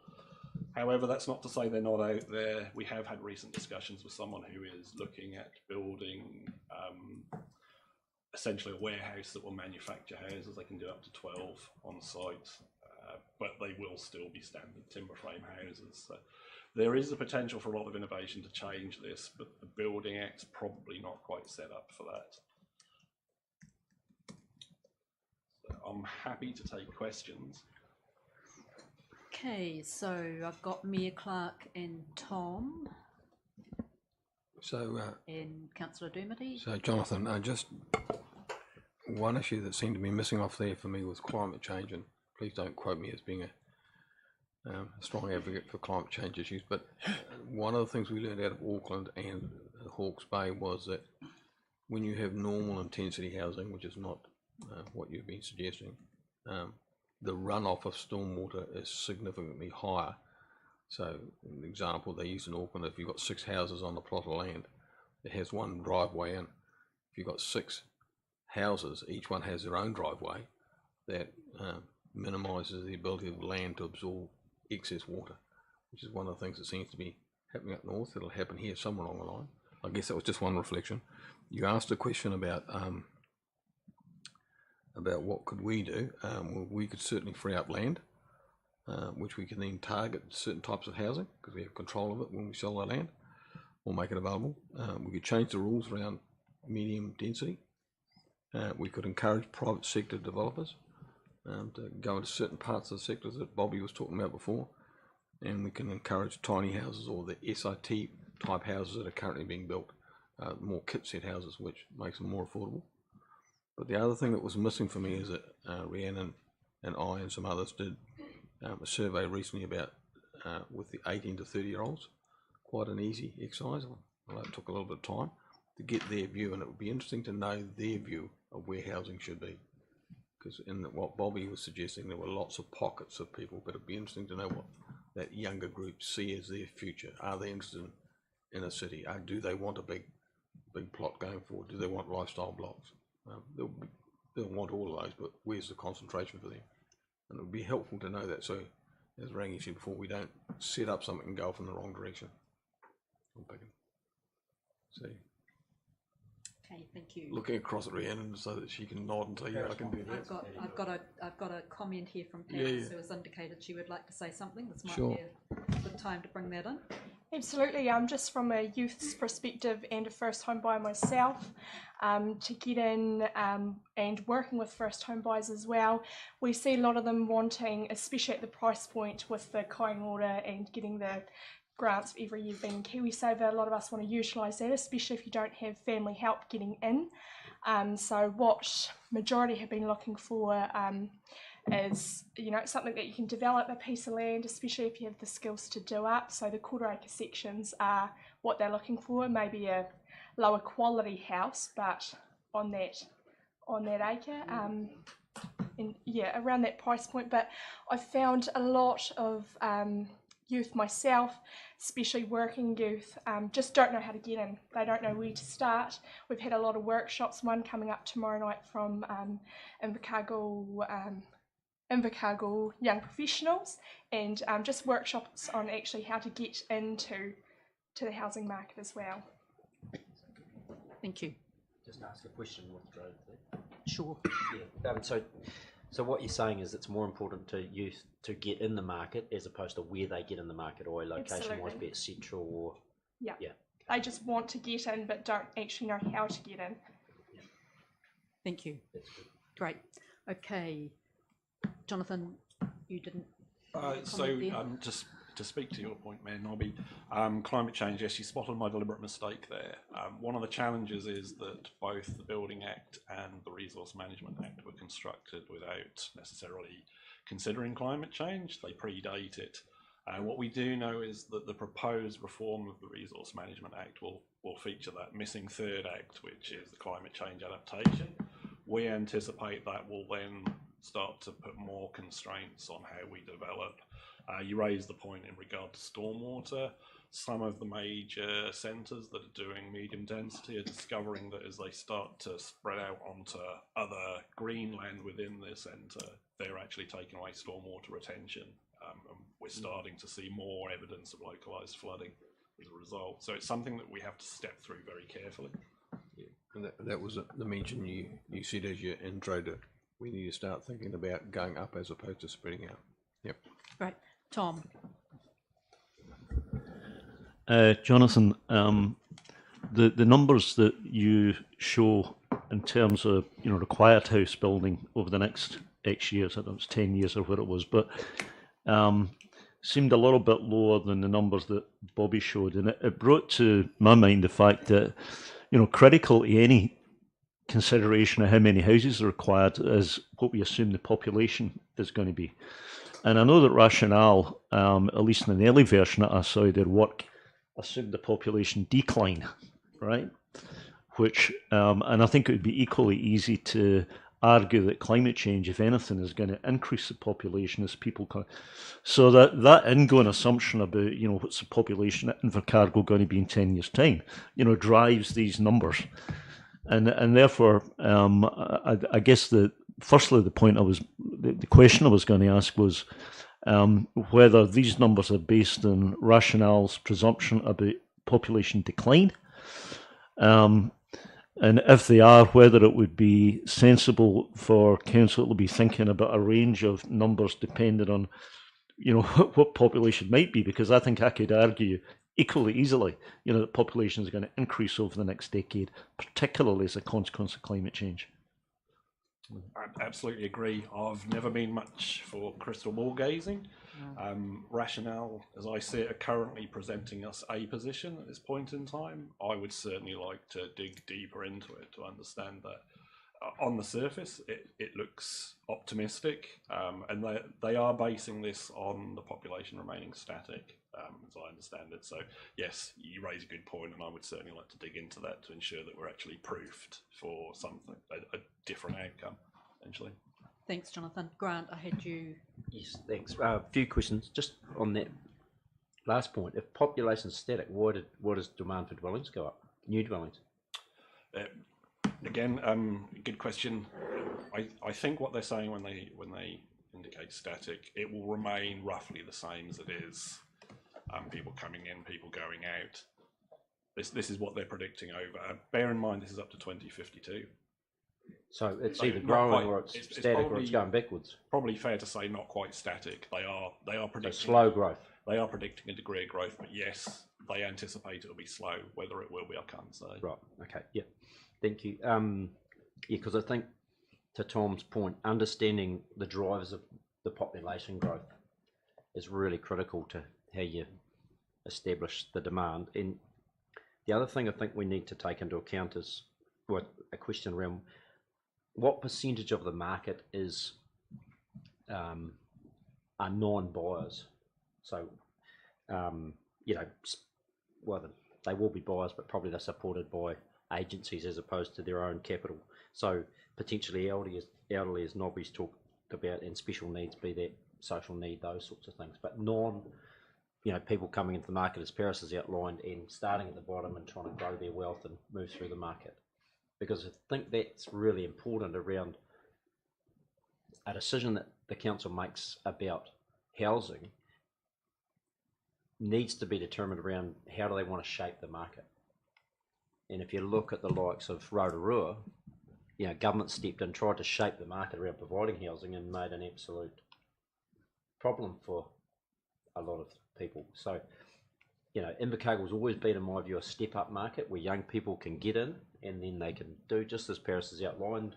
And I don't think we ever want to try and distort that, because that economic discipline is really important. So what we need to ensure is that whatever we do, we don't distort a market, but we equally cater for people that perhaps aren't able to be part of that market. And I'd really like to see the actual numbers around how many people that is, and then on the basis of what your population is doing, because then I think you're really crystallising what we need to provide, and we can get a better look at it and understand it, and then partner with people to provide it, but not distort the market, because there's a risk here. We go in and we think we do it, and then we distort the market, and all of a sudden we've upset it, and wasted a lot of money, in my view. I think potentially that will be something to discuss when we look at the district plan. I understand the issues you're raising. The district plan is likely to differentiate, if we go back to the problem statement, in that we're able to start to identify areas where we can offer the different types of houses, big ones, small ones, including land packages. Yeah. So, and to my point, you actually, if you accept the market as a move-up market, by providing more houses at the top end, you naturally get the move through, so you provide more houses at the bottom end. So, and providing more houses at the top end says you've got an economic story that people want to invest in. So that's a good thing. So the dominant part thing becomes an important piece of how we meet the puzzle of housing. Whereas if we just say, oh, we need cheap housing, we're a very different market and distorting that market in a negative way, in my view. One of the challenges that we are facing is a real lack of brownfield development. It's the churn that you referred to, Bobby. We're not seeing brownfield development. I suspect that it's because it's quite a proposition to demolish your existing home, live without a house for some period of time whilst you build a potentially a bigger, or certainly a more expensive house, and that will start to create a pressure point.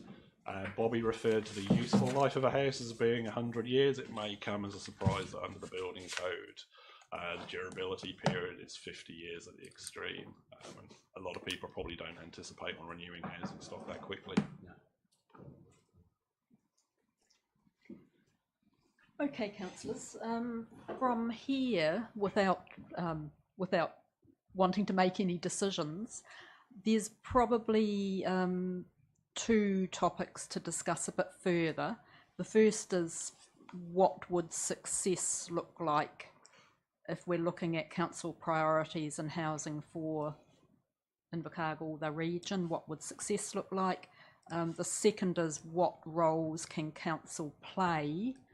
I'm wondering whether it is worth having a 5-minute discussion with your neighbour, and then us coming back with some thoughts and perhaps some further questions for Jonathan on both that point. So what would success look like, and what are the roles council can play. So council can be an advocate, a regulator, a provider of housing, and a partner to enable investment.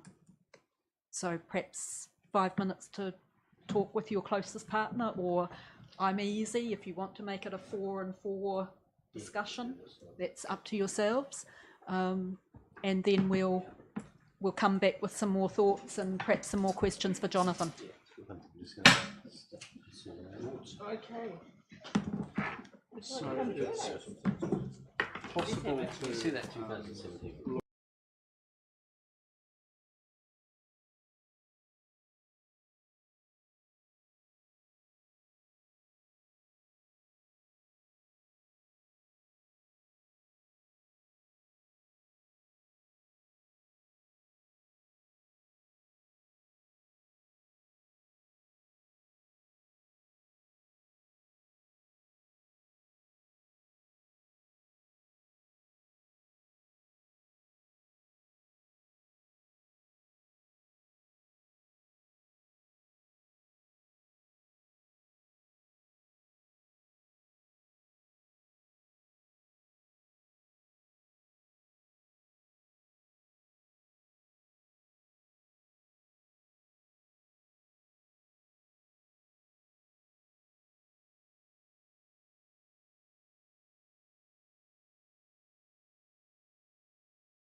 Okay, we're back on live stream. There's been some really good discussion there. Now I've asked Rhiannon to do a bit of a recording session here on the whiteboard. You'll see that I've added the what would success look like in 2040. So sorry, probably should have said that when you went into the discussion, but we're sort of looking a wee bit out here for what success would look like. And of course, that's a pretty high level discussion there. And then we've got that second discussion on what role does council play. So I suggest we take it one at a time. What would success look like in 2040? Let's start at the side of the table with Darren and Mayor Clark, and I think that group became a foursome, so you may want to come back as a foursome with your thoughts. As a foursome. So I guess if we're looking at long term, that sort of period, what would success look like? All our citizens have a healthy home.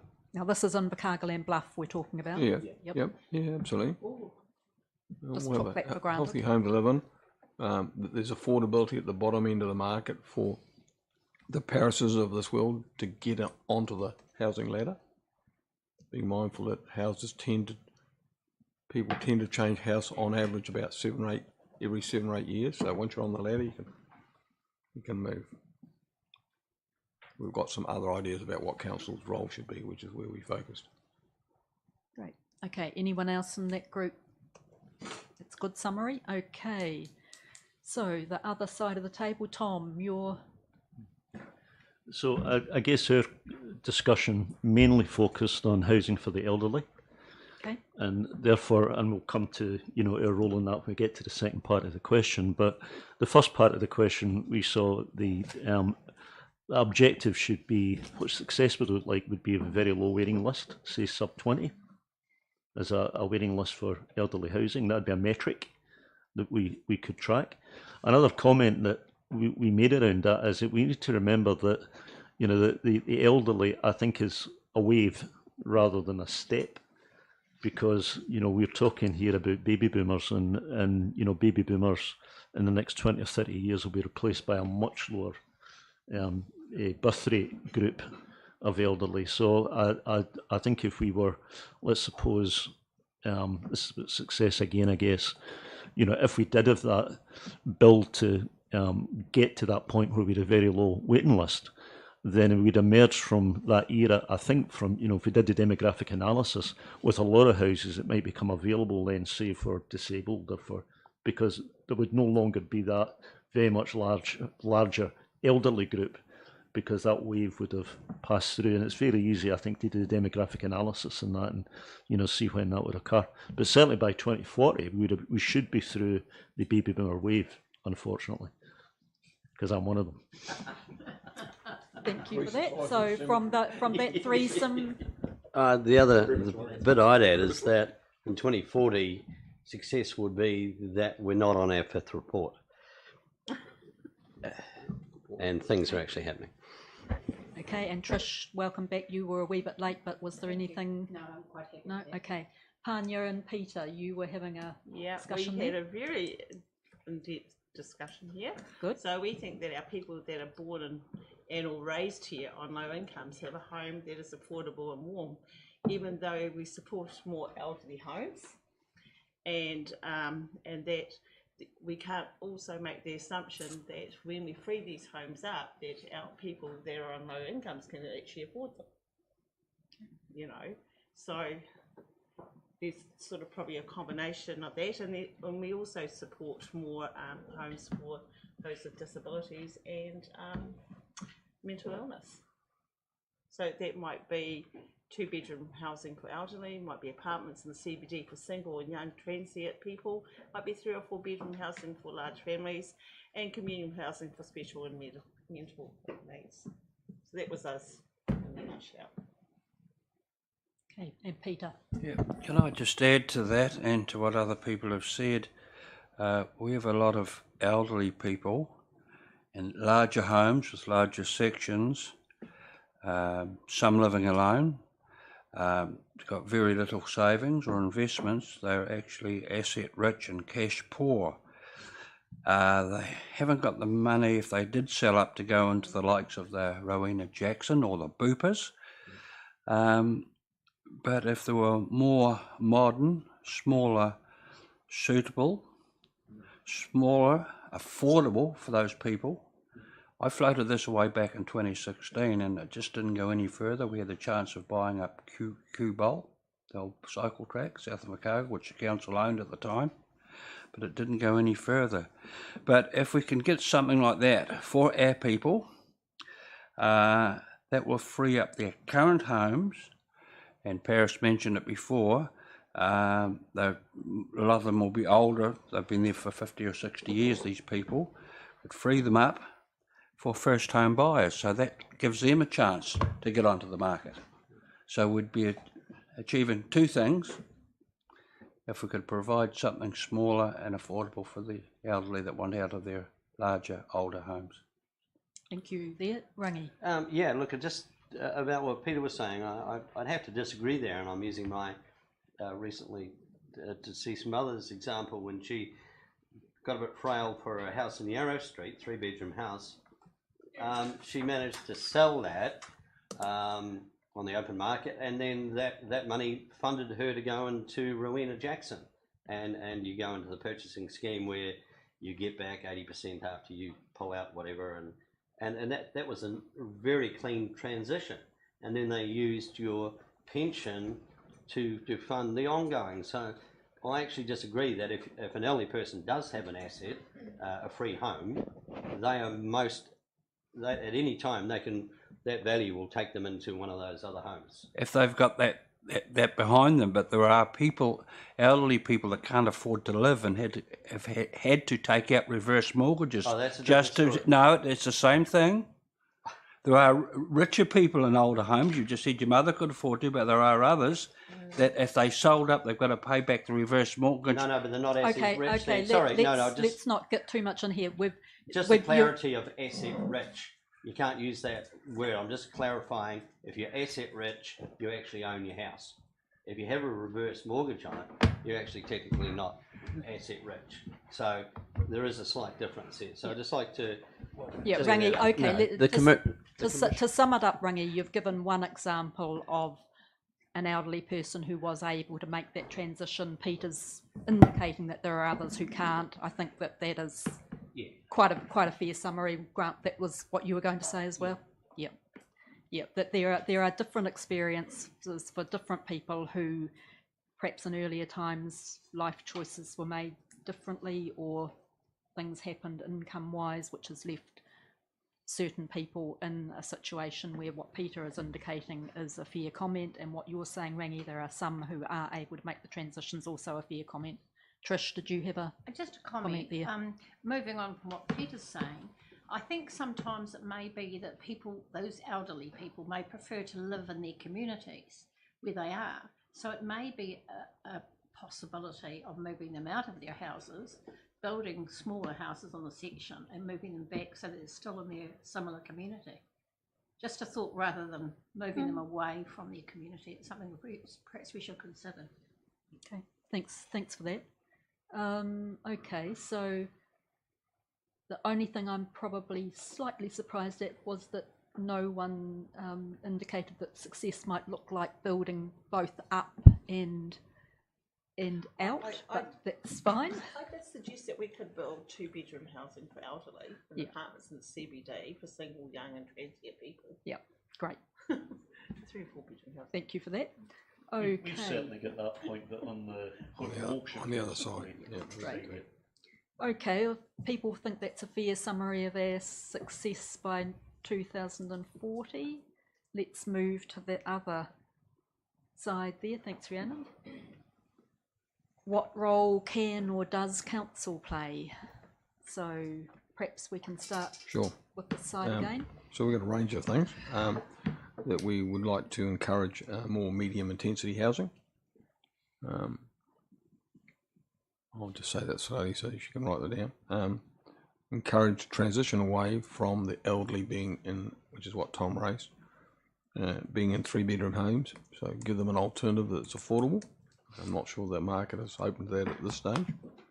That we look to free up land, we as in council free up land for some of these initiatives, but we also look at the zoning that we have in our district plan to allow for other players to come into the picture.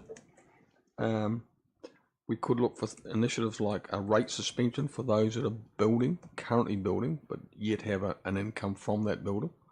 So that encourages developers to come in and to Paris's suggestion early on, that rate suspension could also apply to people that are replacing old houses with new.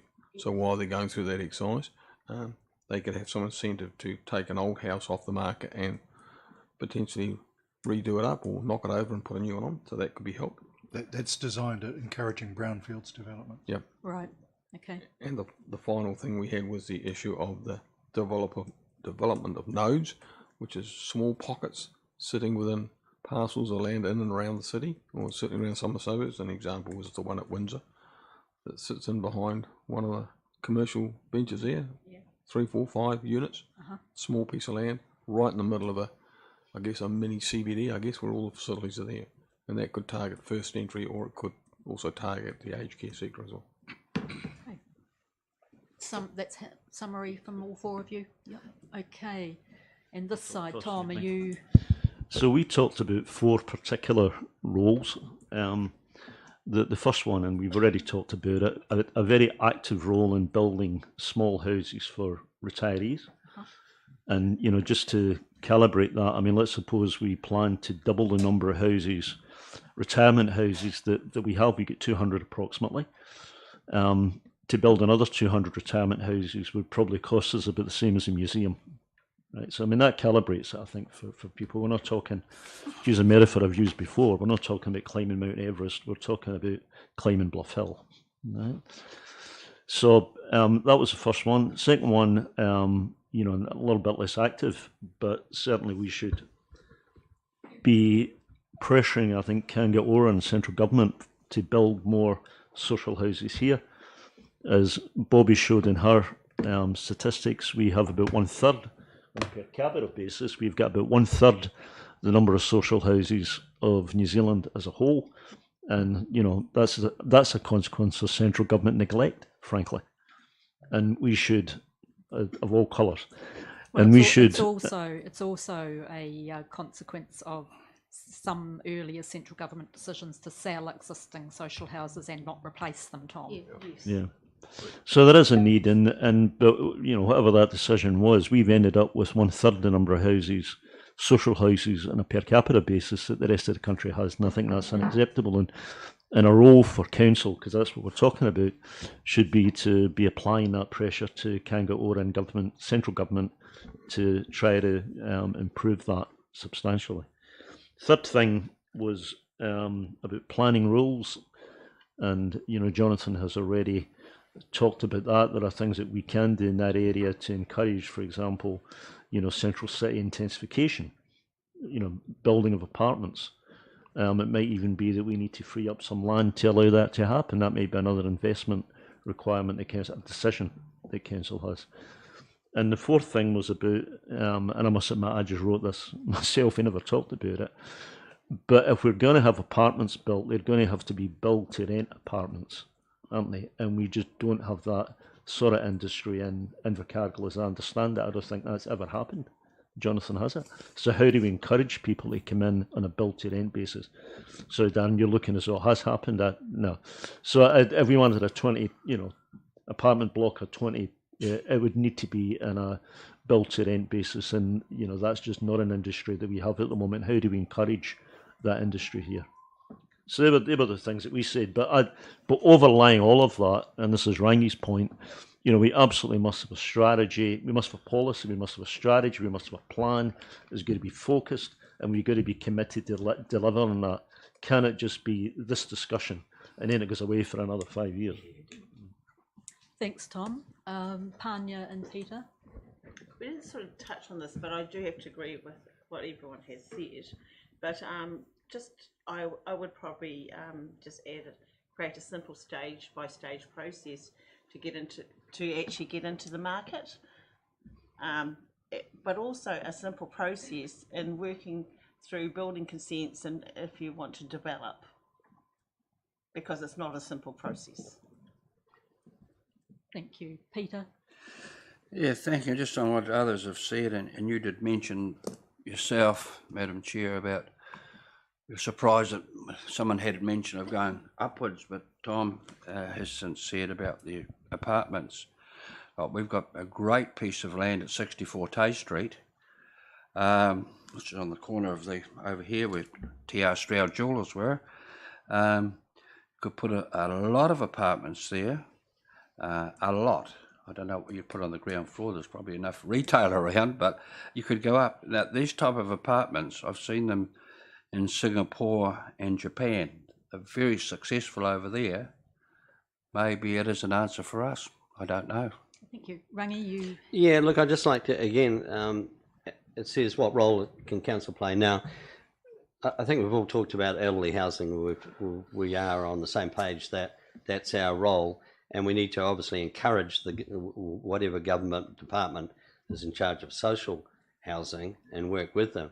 But our role must be defined in our policy that we are doing elderly housing. And if we are, then why would we ever do a two-storey building? Because lifts add a huge amount of money, and I don't think wheelchairs like stairs.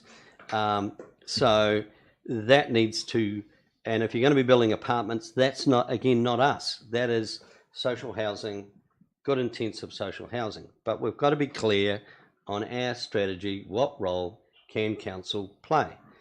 And so we've got to be clear, otherwise we're going to be like a mad woman's word.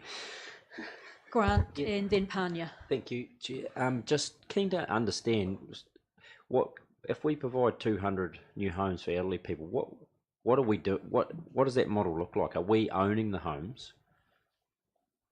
Yes. Well, but not necessarily. I mean, there are other models where somebody else we could provide the land, somebody could build them on our behalf, including maybe government money as well as money of others, and we could then lease them back. I mean, there are various models that you can imagine. I mean, obviously the go-to model is you build them and own them, but it's not the only possibility. No, because if you look at the model that the Ryman Healthcares and so forth use around, there's a clawback period that lapses over a period of time. Now, one of the issues that people going into those arrangements struggle with is actually they're giving away a lot of equity. Yeah. The cost of dying, right? So, and I can see some headlines perhaps on the papers in a few years' time around all the councils taking from our elderly grandmother.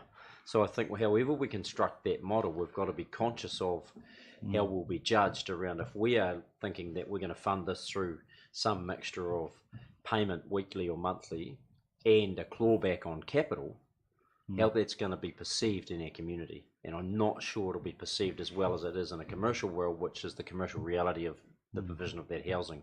So the construct of us building and having some sort of ownership model within 200 houses, fine, but let's be really clear on that model needs to stand the test of judgment from our community about when we're going to grandma and saying, actually, we'll have 300,000 of the 500,000 you put in there because that's the part of the commercial arrangement that you agreed to. I think the principal people, sorry to answer the question, but I think the principal assumption at the moment is we're really working on the people that Peter's talking about, the people that just don't have equity in a house, that retire but don't have equity or have a tiny amount of equity, simply don't have that money. And we're providing a parachute, basically, a soft landing for those folks. There is other models where you could, that involve equity transfer and so forth. But principally, we're talking about the people who simply cannot afford it any other way.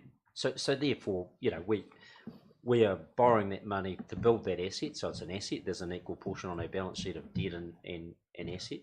And, we're just got to make sure the rentals, for want of a better term, covers the position for, or how much do other ratepayers subsidise that?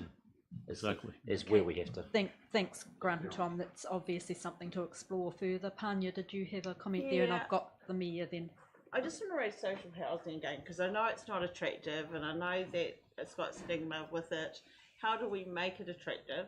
as in social housing, and because you got to think about the greatest need here within our communities.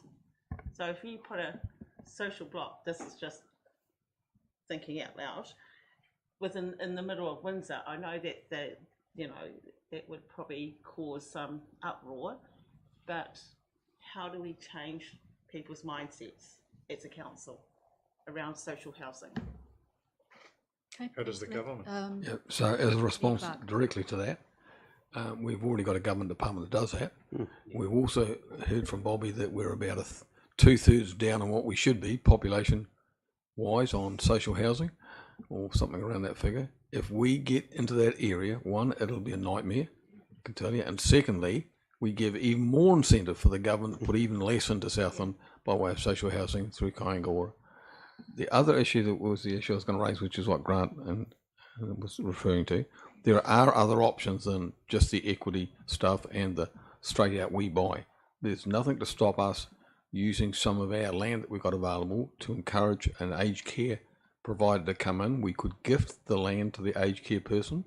They then build more houses than they need, and they gift a percentage of those houses back to us as a direct owner. So we've put nothing in other than freeing up the land. We haven't built them.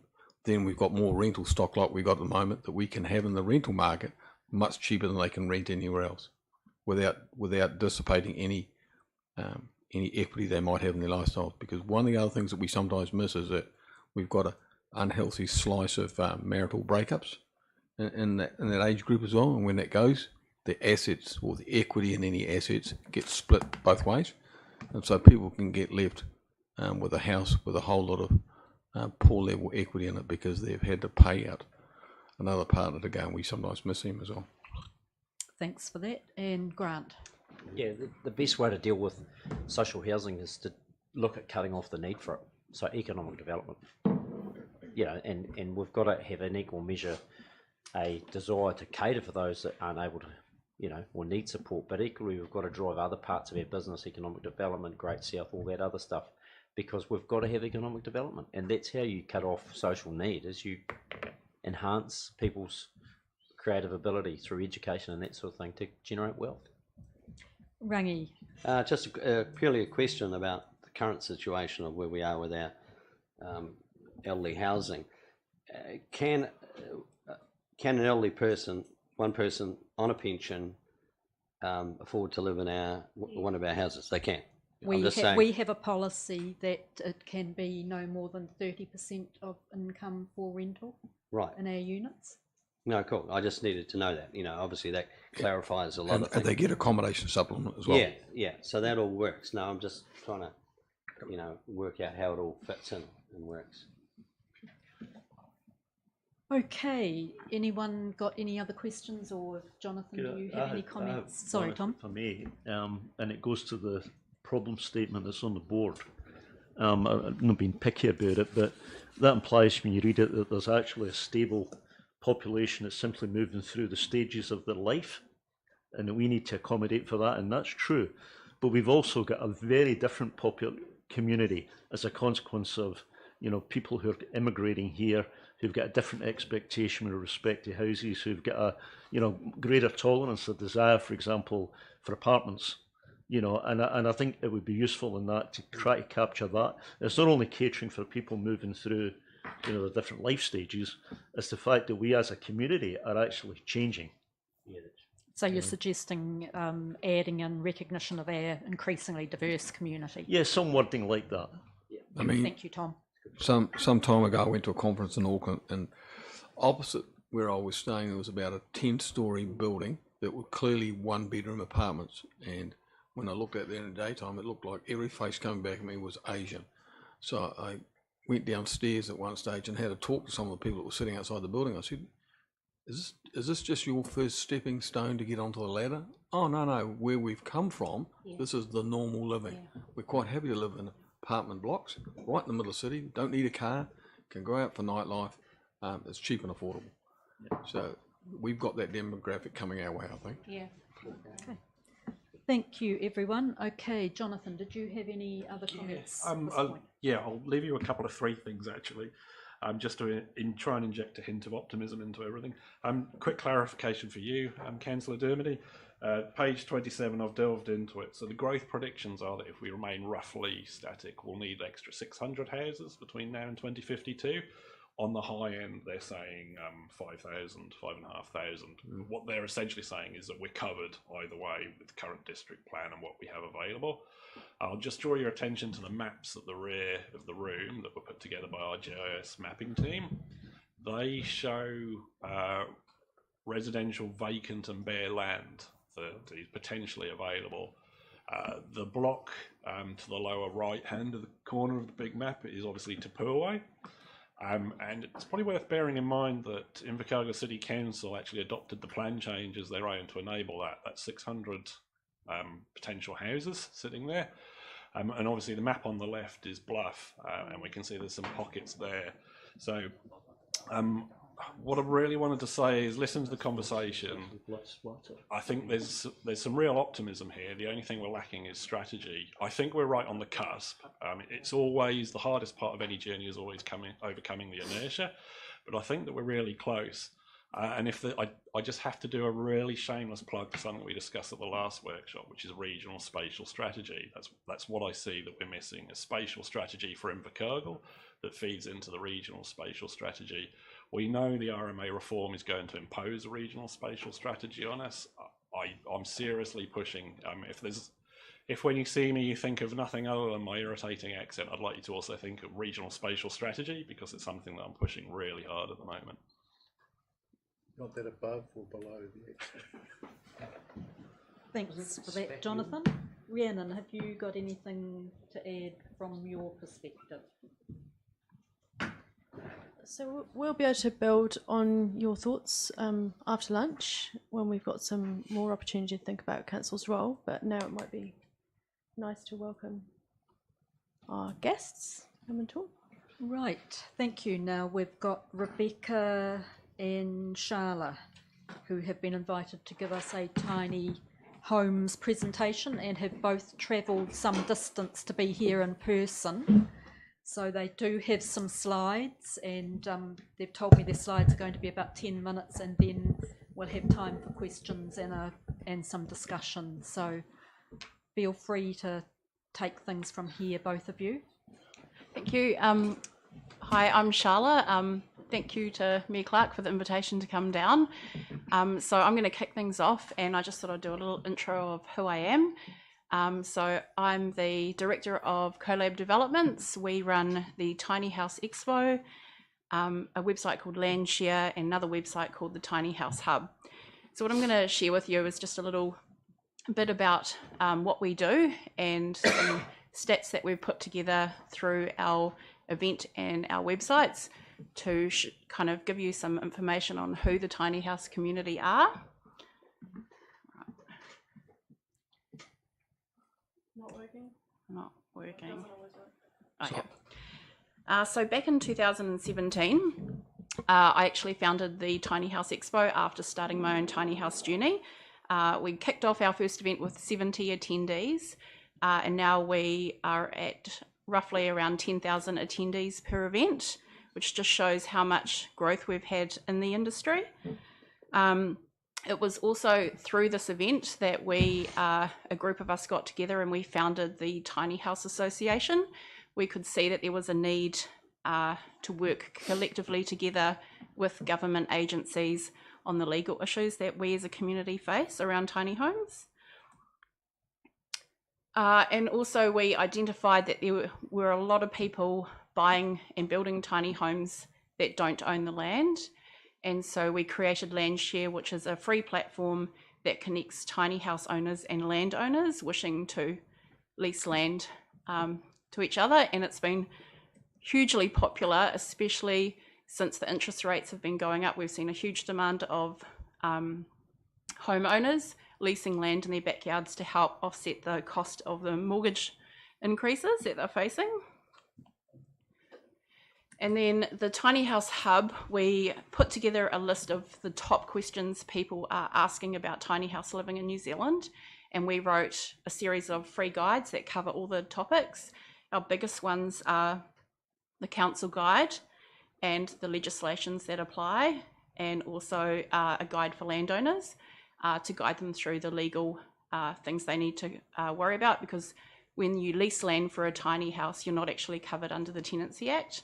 So we've put things in place to help address that issue. And so according to stats from our websites and our event, so our biggest demographic is actually 58% of our community are age 45 or older. And we've got 61% of them are female. Our websites combined tracked 163,000 visitors annually. We've got 12,000 followers on social media, our social media channels, and we have 16,000 email subscribers. It just shows how big it's growing, and this growth has only been over the last couple of years.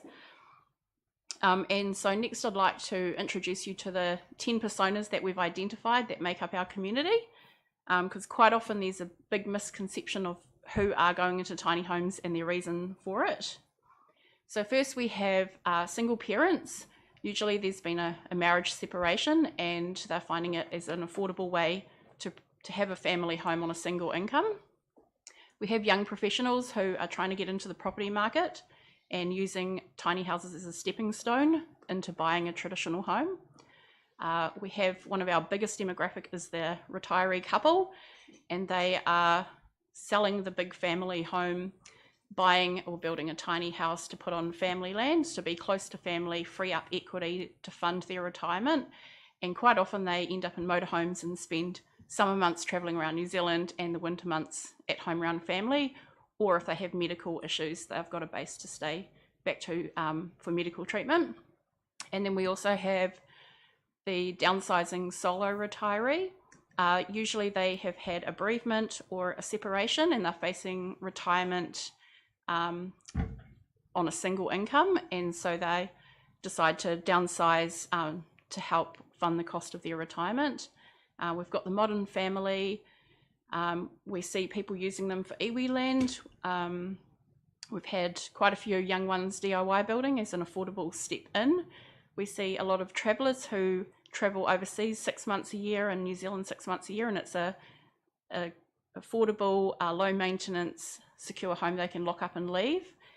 We have a lot of people as well do it for environmental reasons, and we see quite a few investors using them for short-term rentals. And so next Rebecca will take over. Rebecca's our current chair of the association. Thank you, Charlotte. Kia ora, everyone. I'm also the director or owner of Tiny House Builders. I'm a builder's daughter, so afraid it's in the blood, and it's pretty great. I've been involved in tiny homes for the last 7 years, and my goal is to have tinies as a permanent solution. You saw them before, this is Mum and Dad. They are currently travelling around the South Island and have been here visiting your beautiful town with their caravan, and going tiny has allowed them to do that. They live on my property. We have a rural property in Katikati, and my children love having Mum and Dad there, the grandies, and vice versa. They can help us with the property. This is one of my gorgeous clients' properties here, and again, just making note that tiny homes aren't just big shacks or cabins. We're building a lot of high-end homes that are homes, not just trailer park visions is what some people have. So low running costs, low environmental impact, and low maintenance, and it's a lifestyle people are really looking for. As mentioned in Katikati, there's over 400 single occupant 3 and 4 person dwellings that are tying up family homes, which I've heard you speak already about. That is a problem up here, down here as well. Just looking at options like the option of maybe, for example, Bobby's mum putting a tiny house on the backyard and leasing the land, being able to create some extra income for her, or moving mum into the tiny house and leasing out the main dwelling, which doesn't currently, district plans don't allow for that very easily, because this is a new way of living that people are wanting. This is an example of a aged care tiny home development that has just recently been approved for in Rotorua. So just showing you an example of how, you know, it doesn't have to be a huge community. It can be a normal residential land. They can be consented on foundations, so come under the normal building code, but we're talking predominantly today about tiny house on wheels that are a temporary dwelling that people can park in this kind of environment and have that communal garden and landscaping availability. A lot of off-grid rural areas. There's a demand for parking spots for temporary housing. You know, again, with the district plans, rural properties, they may have the main dwelling and then another dwelling, and then that's it. They may have 8 acres or more, and they're not allowed to add a permanent caravan-style tiny house on wheels. Just doesn't comply. So looking at that. So we know the greatest barrier facing tiny homes in New Zealand is the legislation and the legal inconsistencies. So we as association would like to work towards creating standards and looking at how district plans can allow for tinies as a way of living that people want. Unfortunately, they don't fit neatly into the there's a regulatory grey area between a building and a vehicle. So just clarity around that is where we're trying to work towards. Tiny house on wheels versus, I'm just showing you some gorgeous shots because this is actually, this is the reality of our tiny house dwellers. This is a fixed permanent tiny house, and this is, you know, there's no issue with this kind of dwelling, but this requires land ownership. And this is the issue that we have as a community. It's often a tiny house without the land ownership. There's also issues with this style of a tiny house on wheels because the regulations in different councils require that they can't live in a vehicle for a certain amount of time, or requirements around how they connect. So, you know, it's an option that people are wanting and are doing. And I imagine that your council's staff are already tied up with dealing with unfortunate tiny homes that are coming in without ticking the right boxes. So we want to allow some boxes for them to tick. So many tiny house owners choose to lease land, like I say, which is can become a costly process due to applying for the resource consent and or paying development fees. So especially for those who move frequently and having to lease land each time, the cost of repeating this can be a financial burden. So as an association, we are looking to create a permit system where being able to, a tiny house dweller could come into the region and apply to council to say the registration fee style, like a vehicle registration or a dog registration. They can move from council to council, and you have that awareness of where they're parked, and that allows for that nomadic lifestyle of tiny house living. We're seeing that some successes over in Australia for the Australian Tiny House Association, and also in America. They've implemented similar permit systems. And so nationally, we are talking to councils about being able to bring this into enable housing in tinies in your regions. So we're open to questions. Oh, just one thing. We recently presented at Local Government New Zealand Regional and District Sector meeting. What we would like to do is to facilitate any councils that want to jump on board with us to form a special national working group to look at this approach of developing a permit system together. So if you have any questions, but we'd love for you guys to sign up to be part of this. And if you guys have any groups that you're working with on this, we'd love to be involved in the discussion as well. Thank you very much. I've got questions from Peter, Trish and the Mayor. Thank you. With your tiny homes, what is the average cost, excluding land, because the land around the country varies, the price of land.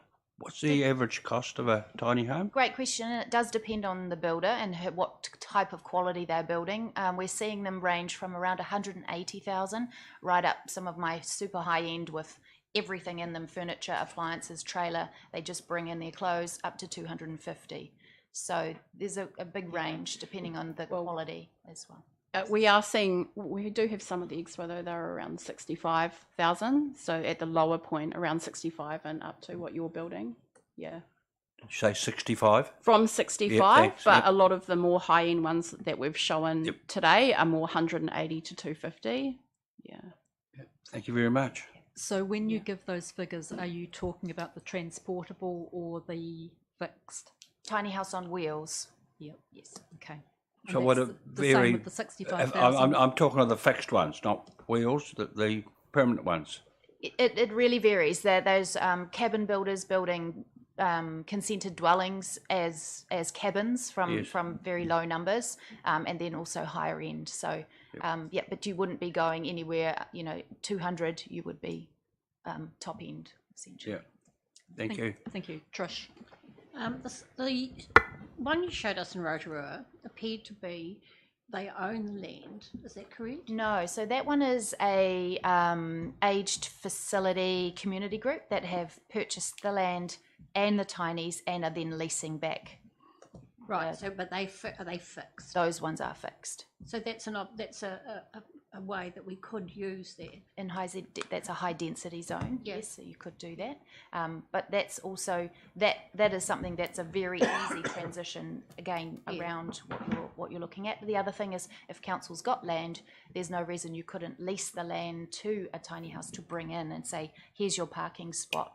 Then you're not paying for the buildings and you're not being caught up with holding aging stock as well. So enabling that option is the key. So are you saying it's like little space that people can release? So they just come and park their home on that? That's an option. That's an option. Yep. But also same like a rural property, being able to do that same thing on a big plot, just being able to plug in with a caravan plug, treat and deal with their grey water, and those are things that would need to be discussed. It depends on which site. A lot of them off-grid, composting toilet, incinerating toilet, so making sure that they are self-sufficient and not putting any load on council services, and that is all solar as well. So those are real availabilities that people are doing now, but the legislation doesn't allow for. Thank you. Thank you. Mayor Clark. Oh, where do you go with all this? Yeah, look, I got really excited when I heard your last presentation, and unfortunately I made the mistake of going online to have a look at you, and now I get heaps and heaps of emails about tiny houses from all over the world. But it's a really interesting field. It really is. I just think the biggest block, and tell me otherwise, is the council or the local authority rules and regulations. Yes, correct. I mean, if you consider that I can take in New Zealand a fairly substandard motorhome with a blue sticker on the back that I can probably get online, and I can just about park. Yeah, $2 shop, and you can park all over the place, and yet we seem to restrict the access of the tiny homes. Some of them are quite outstanding. It seems to me that quite a few of them have got wheels on it to get round the local bylaws, I guess, to call it a vehicle as opposed to a dwelling, for want of a better words. Or a building. So still dwelling, yep. So Western Bay District Council, where we are, so they still deem it as a dwelling, even though it complies as a vehicle. Yep. But the wheels, essentially, again, because they don't own the land. So it's about being able to not get the building consent because they don't want the building consent with that piece of land they're just going to park on. Sure. And adding on to what Peter said as well, I guess when you look at the costs of around about 200 grand for a reasonable one, and you could sell an Invercargill house for considerably 450. If you don't have to buy the land, you've got $250,000 sitting in your back pocket. You probably don't need a bank because you've already got the equity to buy it. What are the problems that you get with the land ownership things? I noticed have you had any experience of people struggling with the lease, or have people been quite accommodating? Well, land share came about when I started leasing land for my tiny house and had a really awful experience, and I didn't realise until I was in that experience where I stood legally, which is what happens to most people. which is why we have created the guides on the hub to explain where you stand and you're not covered under the Tenancy Act and why you need a detailed land lease agreement. Yep. And we worked with a law firm to produce that agreement that people can get through our website. Cool. Even now, I still get emails from people in awful situations where it hasn't worked out and the tiny houses on land, the landowner's blocking access, there's a disagreement. Yep. And they have to go through the courts to try and solve it because they're in a rock and a hard place. So we're trying as much as we can to educate people and to produce a resource they can use to help protect themselves. But again, the current laws don't keep up with that kind of situation. It just doesn't cover it. Yeah. So if you've got them on wheels, you can move them, obviously. Yep. What happens to the permanent fixtures that you were talking about, Rebecca? About I guess they'd be transportable if push came to squeeze. While they're sitting on land without wheels, you could lift them and move them. Absolutely, yes. So higher easily, yes. Yep. Okay. Thanks for that. Got Rangi and then Tom. Thanks, Chair. Look, 1st of May, there's some new building code changes to permanent houses. Is that for a permanent tiny home? Things like triple glazing and 6-inch exterior walls, is that going to be compulsory? The code wasn't written for tiny, so it's a bit of a challenge already. And the calculations will be more of effect rather than the triple glazing requirement. It'll be looking at how that complies in those zones. Okay, so you don't fall into that.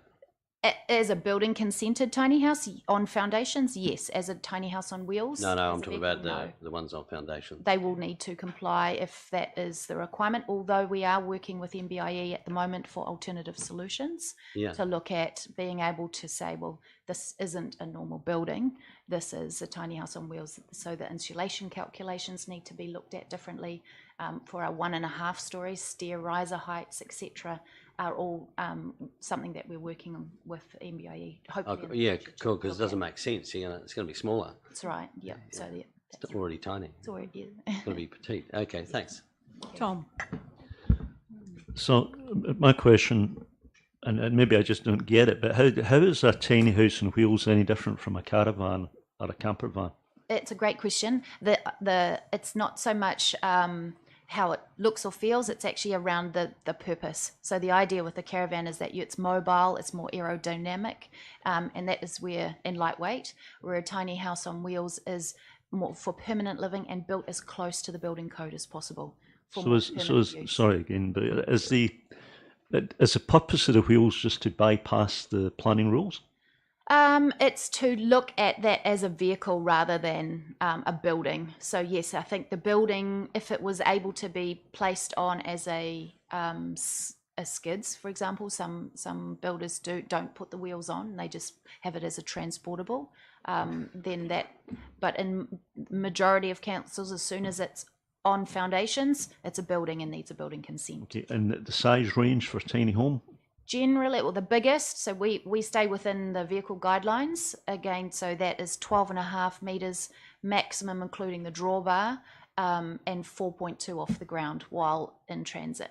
70 square metres, basically. Yeah, it'll never be a full 2-story. So. Okay, so maybe 60. Okay, thank you. Thank you, Jonathan. Have you got any comments you want to make about tiny homes and our Invercargill current consents? So certainly the area that I cover, the regulatory side, there's 2 distinct parts to it. So got the district planning regulations. Our district plan isn't currently set up to support this as well as it could. That's not to say that if there were the desire from the community and the council to change it, it can't be changed. So I think that would be a question for council to consider. In regard to the building side of things, what I will say is that the Building Act and the Building Code were set up with enough discretion to accommodate what you do. And I think to a certain extent, you're possibly owed an apology by the building controls community because your journey should never have been this hard to get to where you are. It's just unfortunate that's how these things transpire. Thank you for that. Just a point of clarification, the district plan doesn't prevent them. But it doesn't support them. You're right. Basically, it looks at in terms of dwellings, and I think in some ways you devalue your product by referring to it as a tiny home. A home is a home, and a home is a good thing regardless of its size. So the way that the district plan would interpret it, it would see that as one dwelling, and our district plan currently requires one dwelling per lot. So essentially, it would help you, Paris, and you'd be able to have your quarter-acre section with a smaller home on it. Just a clarification for Jonathan. So you see quite a few houses have a granny flat out the back, and that could be deemed a tiny home. They don't pay separate rates for that granny flat out the back. So, you know, it's plumbed, it's... So the district plan supports secondary residence that's used in association with the primary one. That's the distinction it makes. Okay, it's an association, so there's no reason why, if it was an association, you could put... Same thing, if you're living with your parents. Yeah, it's all fine. It's when it becomes separate families and they're plumbed in, then it needs a separate title. Does the land need a separate title, and then it's a separate rateable unit? So, so currently the district plan will only support one unit per lot. You can have a flat attached or not, but it needs to be used in connection with the primary unit. Okay. Tom. So isn't it the case, just further to Rangi's question, that although you can have a granny flat, it cannot be completely self-contained. It cannot have a kitchen in it, for example, if it's on the same lot? Yes, you're saying it can have? It's cannot? It's got to be your granny. No So providing it's used in association with a primary unit, that's fine. It can be standalone, it can have a kitchen. Yeah. And this goes back to the point that was raised. I've just built one, and there's a specific requirement that I could not put in a kitchen. I'd be happy to be approached to discuss Okay. it. Trish, I've got Trish, and then I've got a comment from Patricia Christie, and then I've got the mayor. Just got a question about what happens if.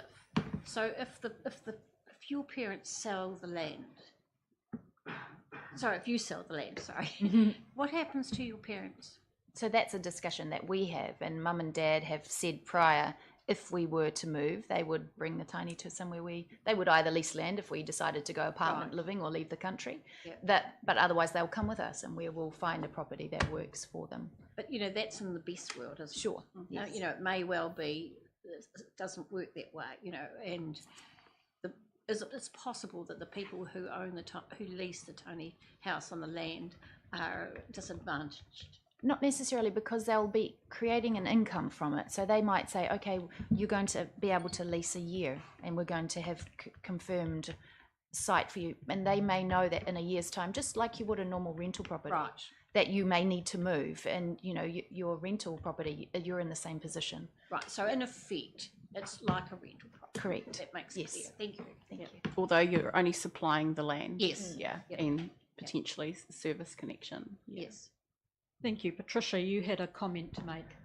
This was probably more in relation to Councillor Pottinger's comment about rating. Rating for services tends to be on separately used and inhabited portions of a rating unit. So in some cases where we have granny flats that are separately used and inhabited, separately connected to water, they do incur additional water charges and all those as a relation to that. In relation to a tiny home, because it's probably not connected, there's probably no additional rates. Ah, so the granny flat connected at the back of the house could be considered a separately used and inhabitable portion of a property. Even though it's your granny. Okay. And is it okay? I'll just make a comment on that too. As a granny flat, you will be getting the building consent, paying the geotech reports, designers, engineers, and most likely your development contributions. As a tiny house, you're literally parking it there. So it is quite a difference in cost for the dweller and the landowner.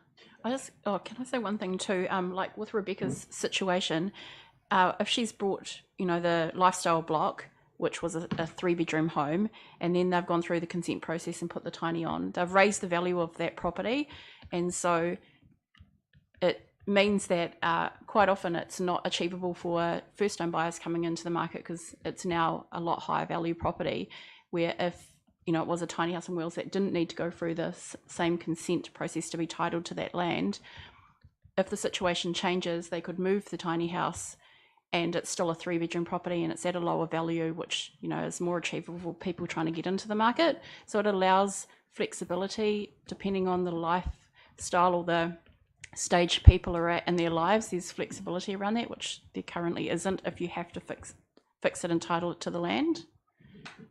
Thank you for that clarification. Now we're just on 12 o'clock, and Mayor Clark, you might be the last. Just a quick one for the issue that Rangi raised before about the granny flat type scenario.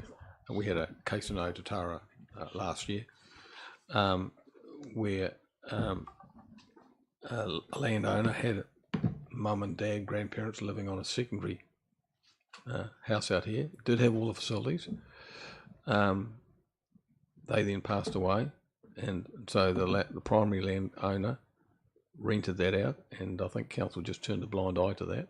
But then the primary ones decided to relocate to Dunedin. When they went, they put it on the market and said, you know, beautiful home here with rental potential. Whoops. No rental potential.